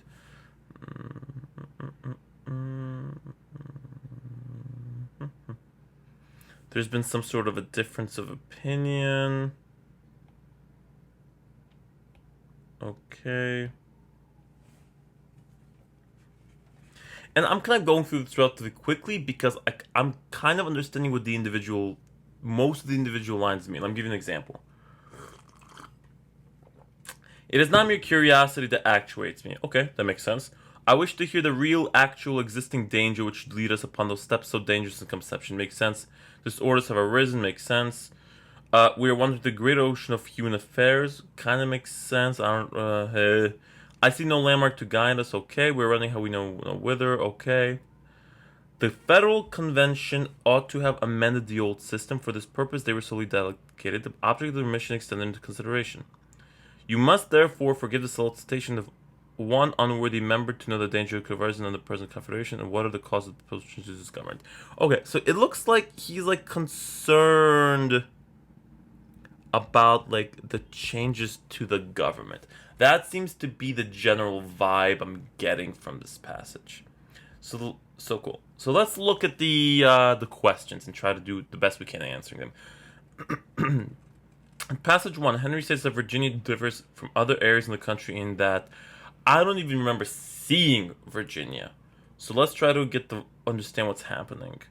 Okay, so actually the speech was given in Virginia. So let's see if we can find something. Oh, we are lucky. Right here, we had underlined that disorders have arisen in other parts of America, but here no dangers, no insurrection or tumult have happened. So Virginia maybe differs in that they've had no insurrections. So really, that just goes with answer A. So that's what I'm going to pick. Don't overthink it, just go with it on this kind of a passage. Number 34, the figurative language in lines 33 through 35 serves mainly to suggest what? Let's look at what's in those lines. Let's see. But up to guide us. But notwithstanding this, we are wandering on the great ocean of human affairs. I see no landmark to guide us. So maybe it's confusion. They don't know where they're going. They don't know exactly what sort of a government to form. Okay. Uncertainty seems to make sense. And the way I picked that was like, I just literally, like, I was reading those lines. I didn't overthink it. I didn't look anywhere else. I'm like, okay, those lines, what vibe am I getting from those lines? Like, what am I understanding it to mean? And then picking the answer. So uncertainty seems pretty good. Okay, the rest, okay, 35 is passage 2, 36 is passage 2, everything else looks like it's in passage 2, so I'm now going to read passage 2. So passage 2 was also a response by another person. Okay, let's check it out. Slowly but surely. Okay, first paragraph. Okay, so it looks like, while we didn't annotate that much, we were getting the vibe. This person is saying that the previous passage was about him expressing his uneasiness about the changes of government. So we picked everything up. Well, yeah, everything was interpreted pretty correctly. So let's establish this. Mr. Henry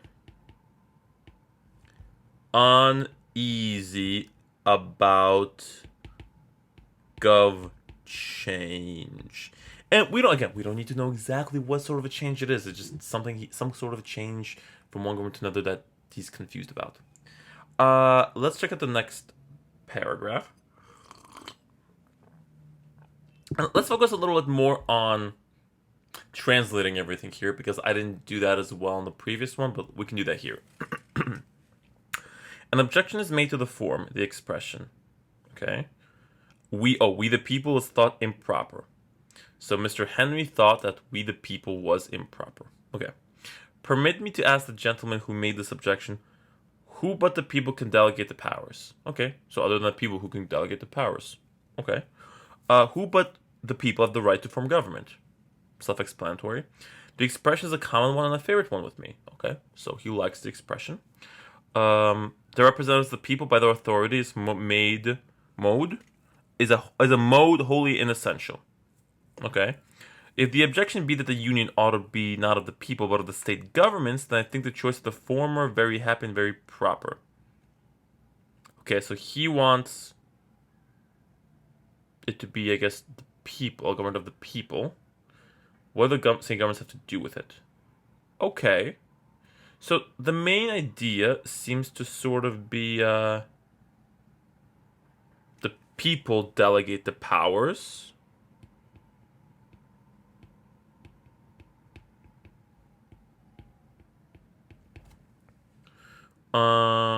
And okay, yeah, it seems like that's his idea, I think, right? And that we the people is proper, is okay. Everything's okay with saying we the people. He has no issues with it. Okay, let's keep going.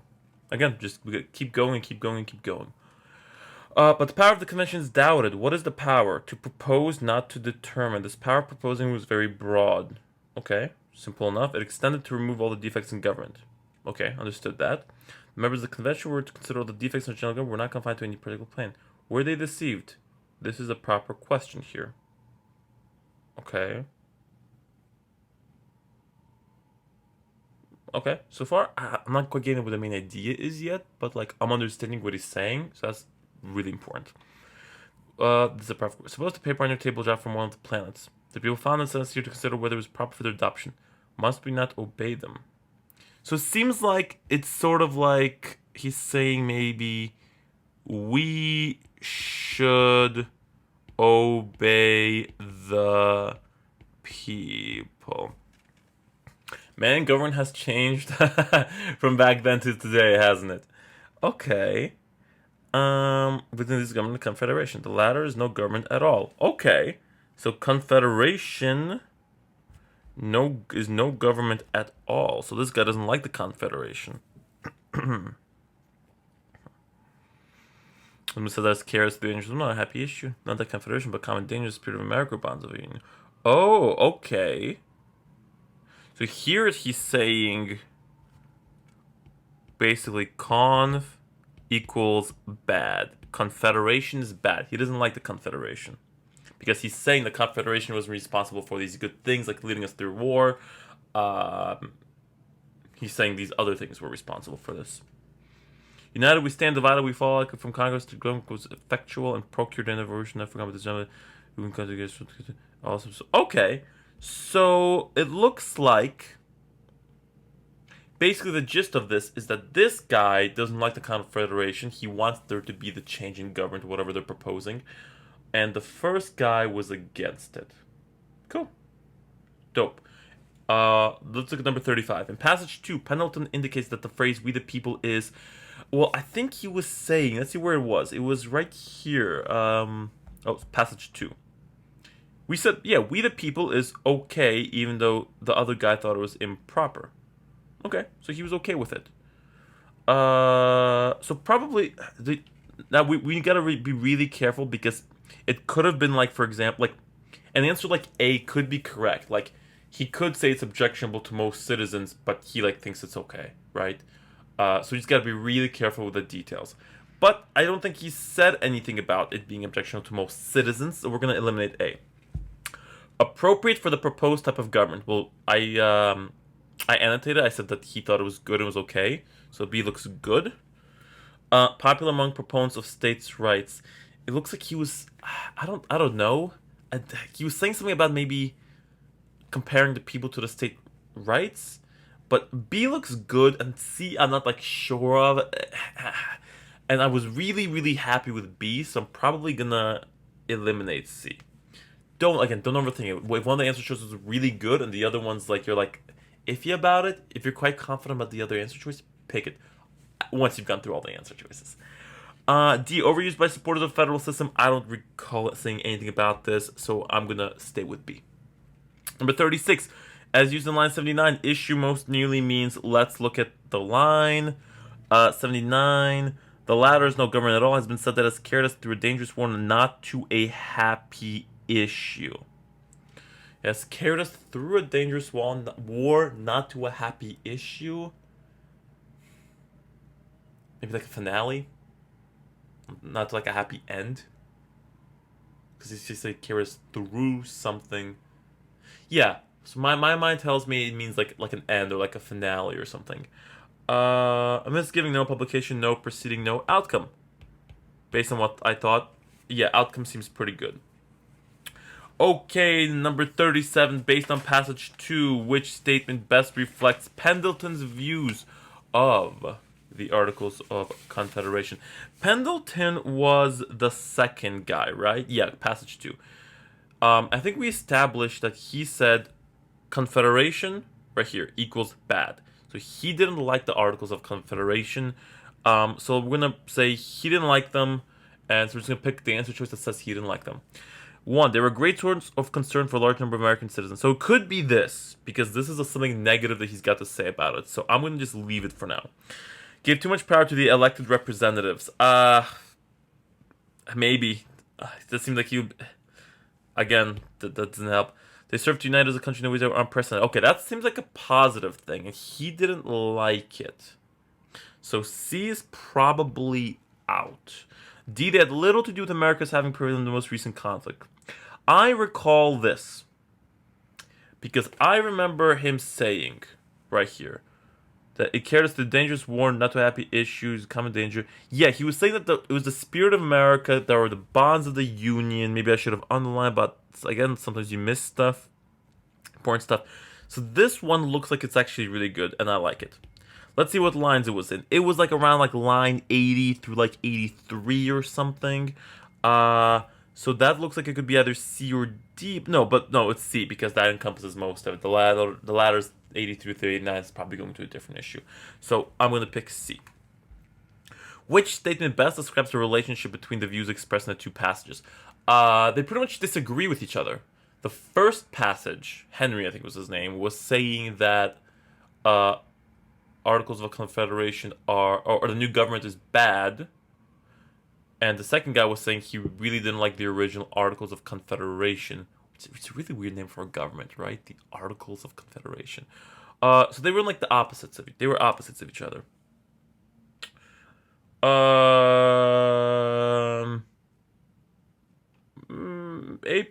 not sure about A. But I don't think so, no, because I don't think those are quite opposite, so I'd eliminate A. Similar beliefs, no. They had opposite beliefs. Now, C could possibly be true, but I don't remember that being in there. Whereas D is the answer that I came up with, right? The answer that I came up with is usually going to be the correct one, assuming you didn't just make it up and pulled it out of your ass, but you were using some logic and stuff from the passage to come up with that answer. So D is, I think, should be correct. Number 40, which statement best expresses Henry's and Pendleton's respective views of the Confederation? So we established that Pendleton said Confederation is bad. Henry said... I'm not quite sure what Henry said about it. I think maybe he thought it was okay. I think Henry thought it might have been okay, but the second guy definitely thought it was bad. So let's see if we can use that and save some time, and trying to see if anything matches up with that. Henry thought it was flawed but correctable, correctable, while Pendleton thought it served no useful purpose. Okay, that seems to match up with what I said, where I thought Henry thought it was like okay, and the other guy didn't like it. So I'm gonna leave that. Henry viewed it as a perfect expression of democracy. Pendleton viewed it as fundamentally authoritarian. I don't recall him saying anything about it being authoritarian, so I'm going to get rid of B. This goes into another point. Every part of the answer choice has to be correct. Or even a better way to phrase it maybe is, if any part of the answer choice is incorrect, then the whole answer choice has to be incorrect. Remember that. Okay, so B is out. Henry regarded it as adequate. Pendleton thought it was a transitional system only. I think Pendleton just really didn't like it, period. Right? Like, at all. So I don't like C. Not as much as A, anyway. Henry considered an unavoidable compromise during a time of crisis. Pendleton considered to have harmed the nation's future prospects. D could work. So left between A and D. A and D, two really, really good choices. But the answer that I came up with, right, was A. So this is the thing with the test. The test, you will run into scenarios where you have two answer choices, and they both seem to work. But one is going to be the best answer choice. And your mission is always to pick the best one. And the best one is going to be the one that is, for a normal person, when they read it, what is like the most obviously correct choice, I guess. Which is the one that you usually come up with. It's like when you read it, what hits you? What hit me was A. That was the one that I came up with. So I'm gonna pick A. Now you could sit there for hours and hours and hours and think, well, and make a case for another answer choice. But at the end of the day, this is the way the test works. So you have to pick the answer choice that the test is going to want, which is going to be the kind of most blatantly correct answer, which is A. Number 41. Henry would most likely respond to Pendleton's claim about the members of the convention by asserting that they... what? Okay. Well, what was Pendleton's claim about the members of the convention? Let's see.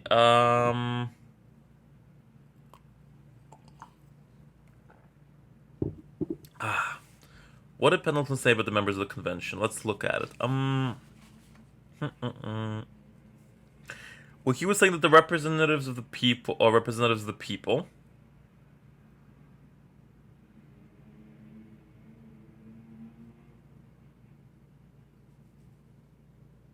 Oh, here it is. The members of the convention.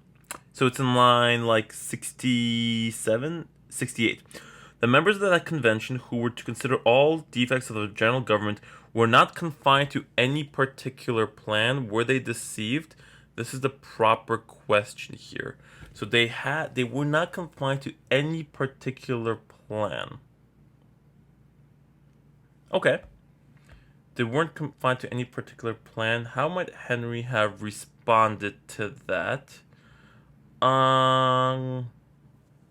Let's look at the answer choices and just come up with an answer that makes sense with his thought process, right? Which was that, as we established from question 40, Henry thought it was the Confederation was flawed but correctable. He would have said that they did not sufficiently address the defects of the Confederation. Based off that, possible. Maybe. Should not have proposed an entirely new form of government. Well, he did seem to be against a new form of government, so maybe. We're seeking only to enact the wishes of the American people. I'm not sure. Maybe. Failed? Probably not, though. Doesn't really go with what he was saying. We're only think the wishes of the American people, because I think he was more for like states or something. I don't know. So that one seems off to me. I'm going to get rid of it because it doesn't make sense to me. Fail to understand the dangers of taking no significant action. I don't think that had to do anything with anything. So it's either A or B. This is a scenario now where it'd be useful to go and look at the line numbers in number 42, just because I just don't know. And I already know where to look for the justification, so I'm going to look at the answer choices. 6 through 10. And so what we're going to do now is in question 42, we're going to look at all of the line numbers and try to match it up to either A or B. 6 through 10. What did that say? And here I make this inquiry, those where the character comes up with the federal. I'm sure they were fully present in the necessary form of reconcile the government instead of a convention. I don't think that really... that doesn't seem to make sense. I'm going to get rid of it. 11 through 13, starting with that, and again striking that this is a consolidated government is demonstrably clear, and the danger of such a government is, to my mind, very striking. So he thinks this new or some consolidated government is dangerous. That might go with B. Does not go with A, but yeah, that might go with B. Should not propose an entirely new form of government. Yeah, so maybe B works. 39 through 42. The Federal Convention ought to have amended the old system for this purpose that they were solely delegated. The object of their mission extended to no other consideration. Oh, okay. So here he was saying they should just amended it. Yeah, and if he was saying that they should have just amended it, it means he's saying that they shouldn't have proposed an entire new government because they should have just amended the current one. So this makes sense to me. That goes with B.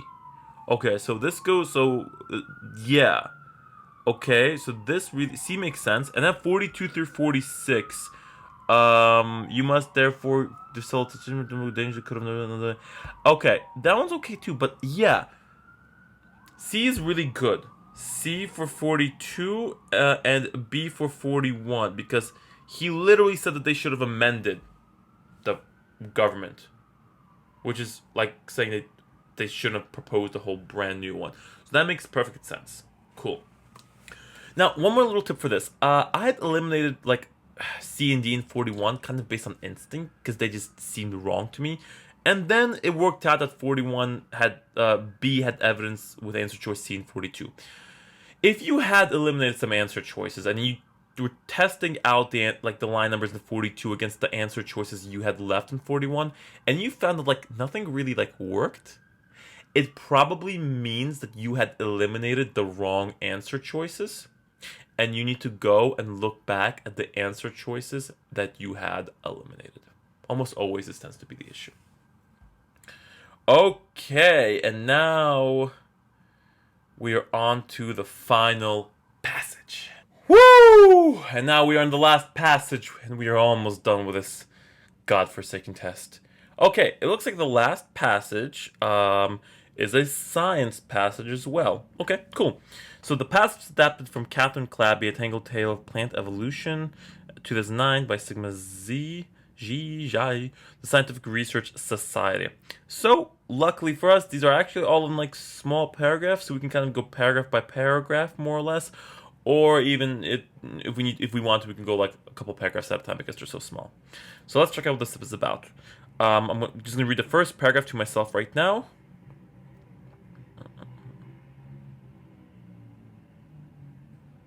Okay, so cool. So this one, linen. Okay, so I'm just gonna circle this part about linen at the end because this seems to be the main idea of the paragraph. Linen production for those tasks considered key, which descend from green algae.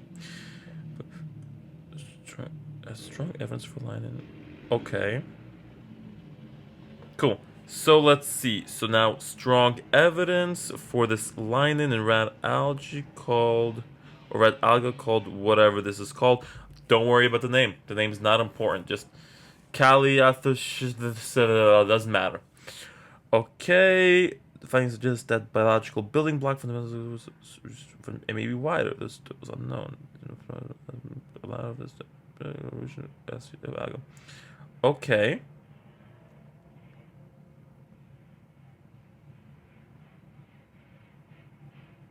Cool. So like looks like the main idea of this paragraph is this first basically this first sort of sentence. Okay, cool. Um okay, so Maritone led this study. Yo, it's a mad motorcycles outside. It's like a biker gang, yo, Hell's Angels. Shut up! You're just gonna have to enjoy the motorcycling. It's beautiful. It just doesn't end. They just keep going. Well, this will be on this video forever. Thanks, motorcyclists. Okay, Marathon didn't say, this person didn't say that we want to better understand the toughness. Okay, so, like, this next paragraph, I mean, it gives a little information about what the scientists did, but nothing really that important to underline or whatever there. Okay, so let's see. During high tides, waves plummet over the 20 meters per second. Okay, so let's see. This part just seems to be important. The end, how the rigid bodies allowed it to be flexible enough to handle these crazy waves. Okay. Let's look at the next paragraph.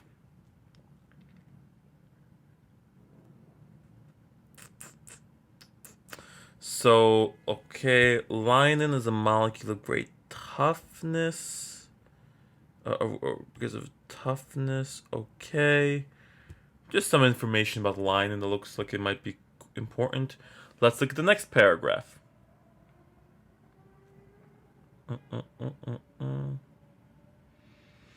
Okay, so now we've got some other scientists, John Raff and other colleagues detected linen in this thing. Okay, cool. Okay, dope. Let's look at the next paragraph.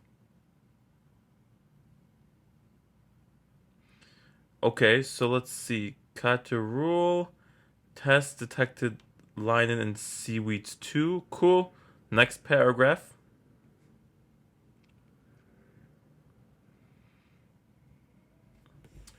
Okay, some information about linen. It's most abundant in, and kind of notice what we're doing. We're really underlining a lot of facts, like stuff about the topic, which is kind of what we had done in the previous science passage, right? Part of it was mechanically stressed. Okay. Okay, cool. Let's keep going.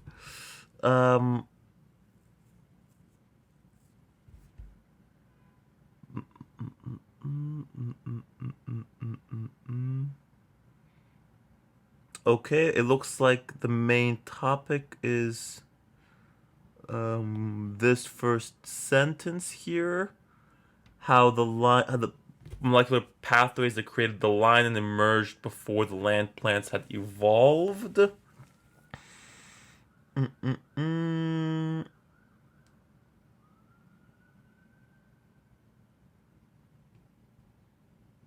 Okay, and then this guy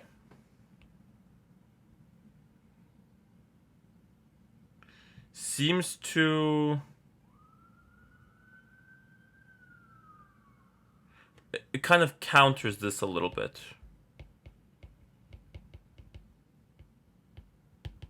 I mean, it kind of counters that a little bit, it looks like, or something.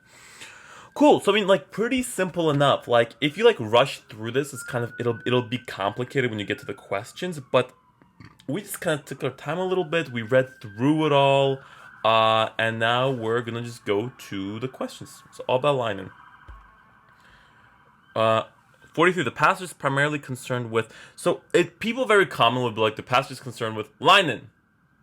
Okay, so that's like the topic of it, but think of this more as the main idea. It can't just be linen. It needs to be like something about it, like like linen is found in a bunch of plants, or linen is a really strong thing that like helps things withstand something, or like a lot of scientists have different like opinions on linin or whatever. So what I got was this was about linin and like the discovery of linin in plants and like different people's opinions maybe about where it came from.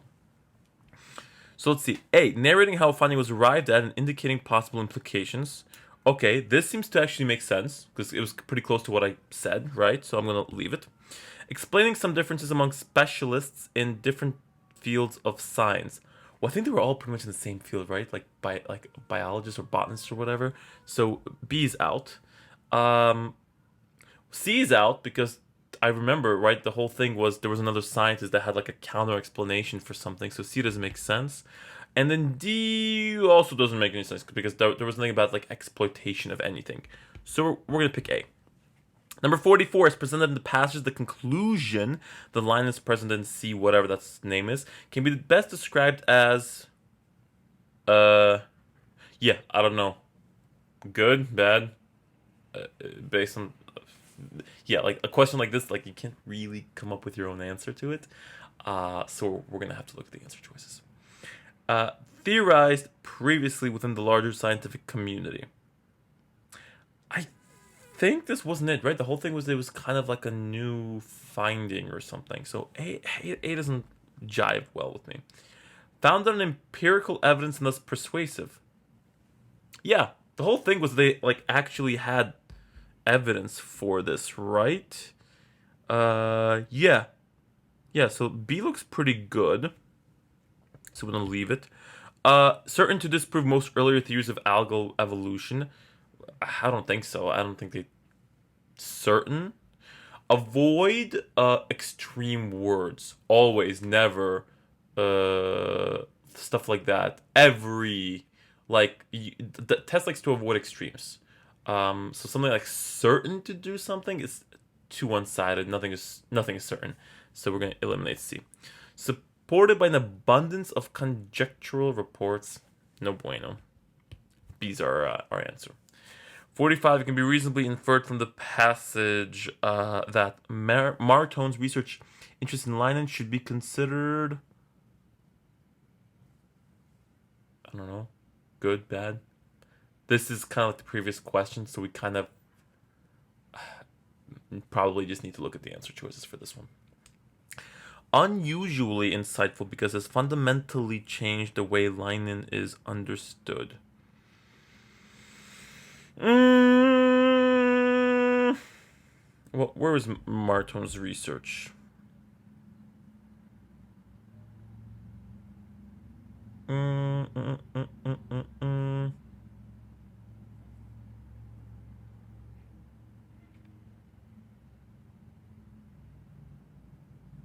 don't know. Maybe. Let's leave A. So we're going to leave A. I don't really see a reason to get rid of it. Somewhat questionable because Martone bases conclusions on an atypical sample. Well, I don't think there was anything to suggest that it was an atypical sample, right? So we get rid of B. Properly cautious because Martone checked his findings about C whatever multiple times. Properly cautious? I mean, we don't really know what determines what, like, how much caution is proper or improper, so I don't love it. D, initially secondary because it was undertaken to support particular questions about C whatever. Well,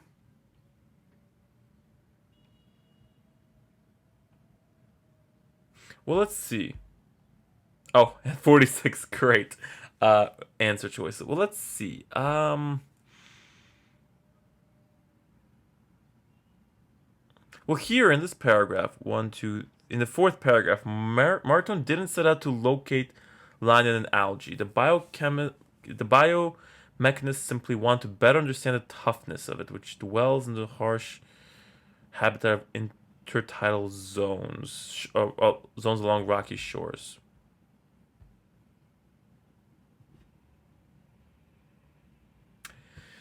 Well, it was undertaken to support particular questions about this plant.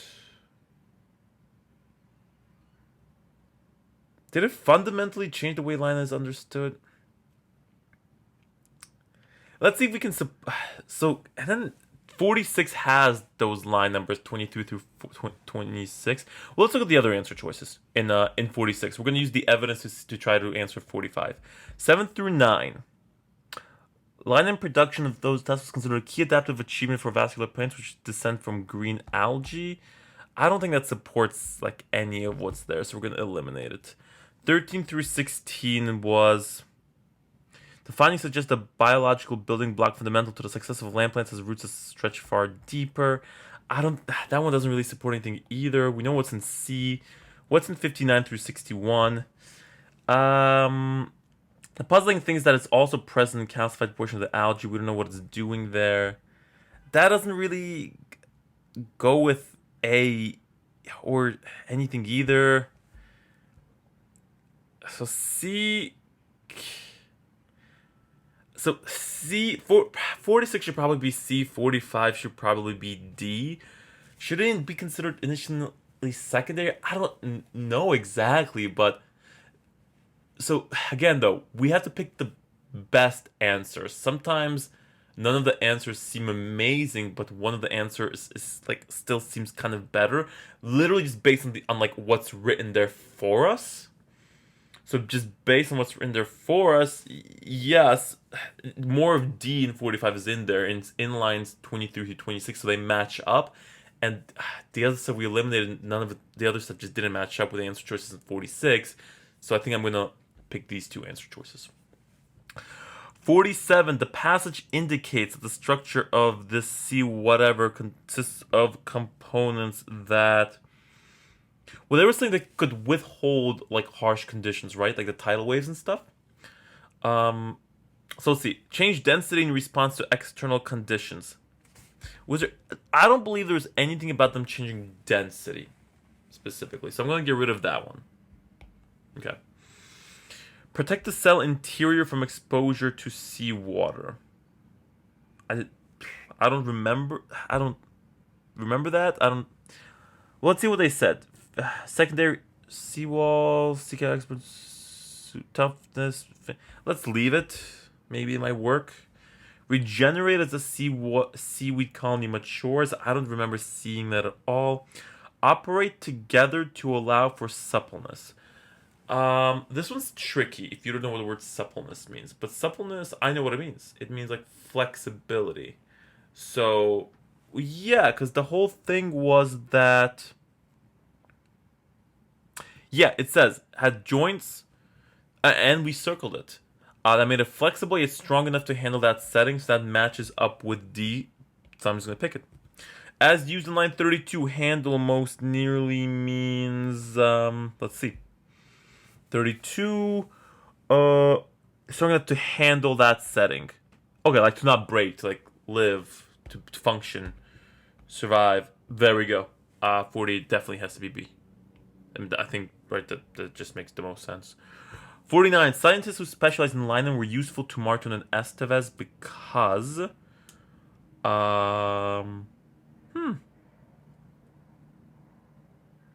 What? Well, let's see if we can find something. And this is... Perfect. And question 50 helps us with this. But I remember... Let's see where it's... Let's see. Oh, but I remember where they were saying that they were seeking out scientists to help them. Experts in line, a molecule was great interest because of its toughness impedes the use of some plants as sources of biofuel and animal feed. Okay, let's see. So the next few paragraphs go into these scientists, right? And these scientists had detected linen. Yeah, they all like kept detecting linen and stuff. So maybe it's because they kept finding linen. Let's see. A. The toughness made it difficult to analyze with the use of specialized chemistry. I don't think they said anything about that, so I'm gonna get rid of A. C. Whatever it's called was found to contain features typically found in plants known to contain linen. Maybe. Prior research suggests that seaweed species contain molecules of particularly durable chemical compounds. I don't think it was that one. We don't really have a reason to pick that one. D, some unexpected measurement results from tests for line that required specialist interpretation. I don't think that they had said this, so I don't like it. So because I eliminated A, C, and D, I'm going to probably pick B. But let's see if we can match an answer in 50 to it to make sure it's correct. And if we can't, we know that one of the answer choices that we eliminated was probably the correct one. Okay, so number 50. So the answer I picked was it was found to contain features typically found in plants known to contain linen. Okay, so which answer choice provides the evidence of the previous question? Okay, so let's start by looking at line 22. Where did it set out to look outline linen in algae? That doesn't, I don't think so. That doesn't seem to help us. Let's see, 30 through 32. The calcified rigid body seaweed. So this was the one that was talking about the flexibility of it. I don't think it has anything to do with 49 though, so I'll get rid of that. 33 through 37. When the collaborator examined the journal, he found seesaw this prompted. Okay. Oh, look. Oh. That's what the evidence is. Yeah, because they saw secondary cell walls, features commonly found in land plants, which prompted them to seek out experts in linen. Okay. So this makes sense because in 49b says that this C whatever was found to contain features typically found in plants known to contain linen. And then this is why they had seeked out the experts. Perfect. So C makes sense. And now let's just make sure that we don't want to pick D. 42 through 45. And these were the scientists. One of the scientists. Take the line and yeah, so C seems to work better because it explains why they had seeked out the scientists. Yeah, so we're gonna pick C. Okay, number 51, as used in line 76, strong most nearly means what? They found the evidence to be extremely strong. So the evidence was strong. So maybe it was like compelling or convincing. Beautiful. Compelling. Answer choice A. And last question, number 52. Niklas counters. Cool, so when I said counters earlier, it was correct. Marton's proposal about the evolutionary history of red and green algae by suggesting that the... So what did this guy say? This guy said he thinks the red and green algae evolved from separate endosymbiotic events. I think this makes sense because it says but. When you see the word but or although or however, it means like a counter to something that was presented earlier. So separate events.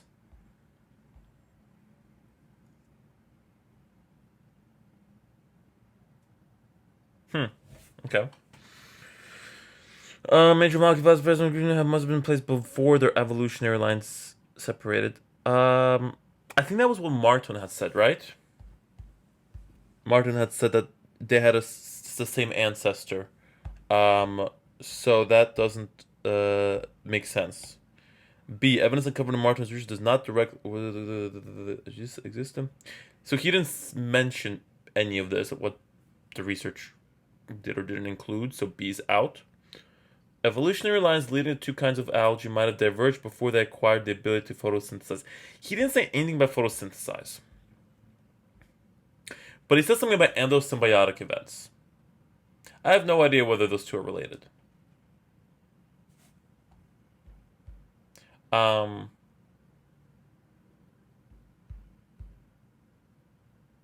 have cared line so I'm going to leave it. I'm not going to eliminate it yet because it seems like it could be right, but I don't know about that photosynthesis versus like endosymbiotic events or whatever. So if I'm not sure what it means, I'm going to look at the last answer choice. And if the last answer choice works, I pick it. if the last answer choice doesn't work, I go with the one that I'm unsure about. The process by which C. produces lightning might be different from the process by which an ancestral species of algae produced it. What did he say? Oh, but he said both carry genes similar to those participating in the lightning production pathways seen today. So that they were probably similar. So they were similar, it probably isn't going to be D. So since A, B, and D are out, and I'm not sure about C because of that photosynthesis thing, I'm going to pick C. Because if we eliminate A, B, and D, the answer kind of has to be C. Cool. Well, and that's the whole test. That's it. So the key takeaways. Annotate, read through everything before looking at the questions. Annotate. Always try to come up with your own answer. That is the most important thing. Now, if you can't, because we ran into some questions where this just wasn't possible, then on those questions, don't do it. That's it. On those questions, don't do it. But always try. With the vocab, try to come up with your own answer. We only have to do it for 1 or 2 answers, but avoid extreme answer choices that deal in absolutes. And on the prose passage, the very first passage, you're always basically you're annotating to understand who are the characters, the relationship between the characters, conflicts and turning points, and the setting, on top of like details that emerge the story, so you understand what's going on. The other passages, you're primarily annotating to get the main idea of each like paragraph, and like details that'll help you draw a map and understand what's going on. But I'll be making more videos that deal with all of these in detail, so you'll be able to check those out too. That's it. If you liked the video, please drop a like, hit the subscribe button, notification bell, check out all my other videos, share the video, and that's it. See you next time.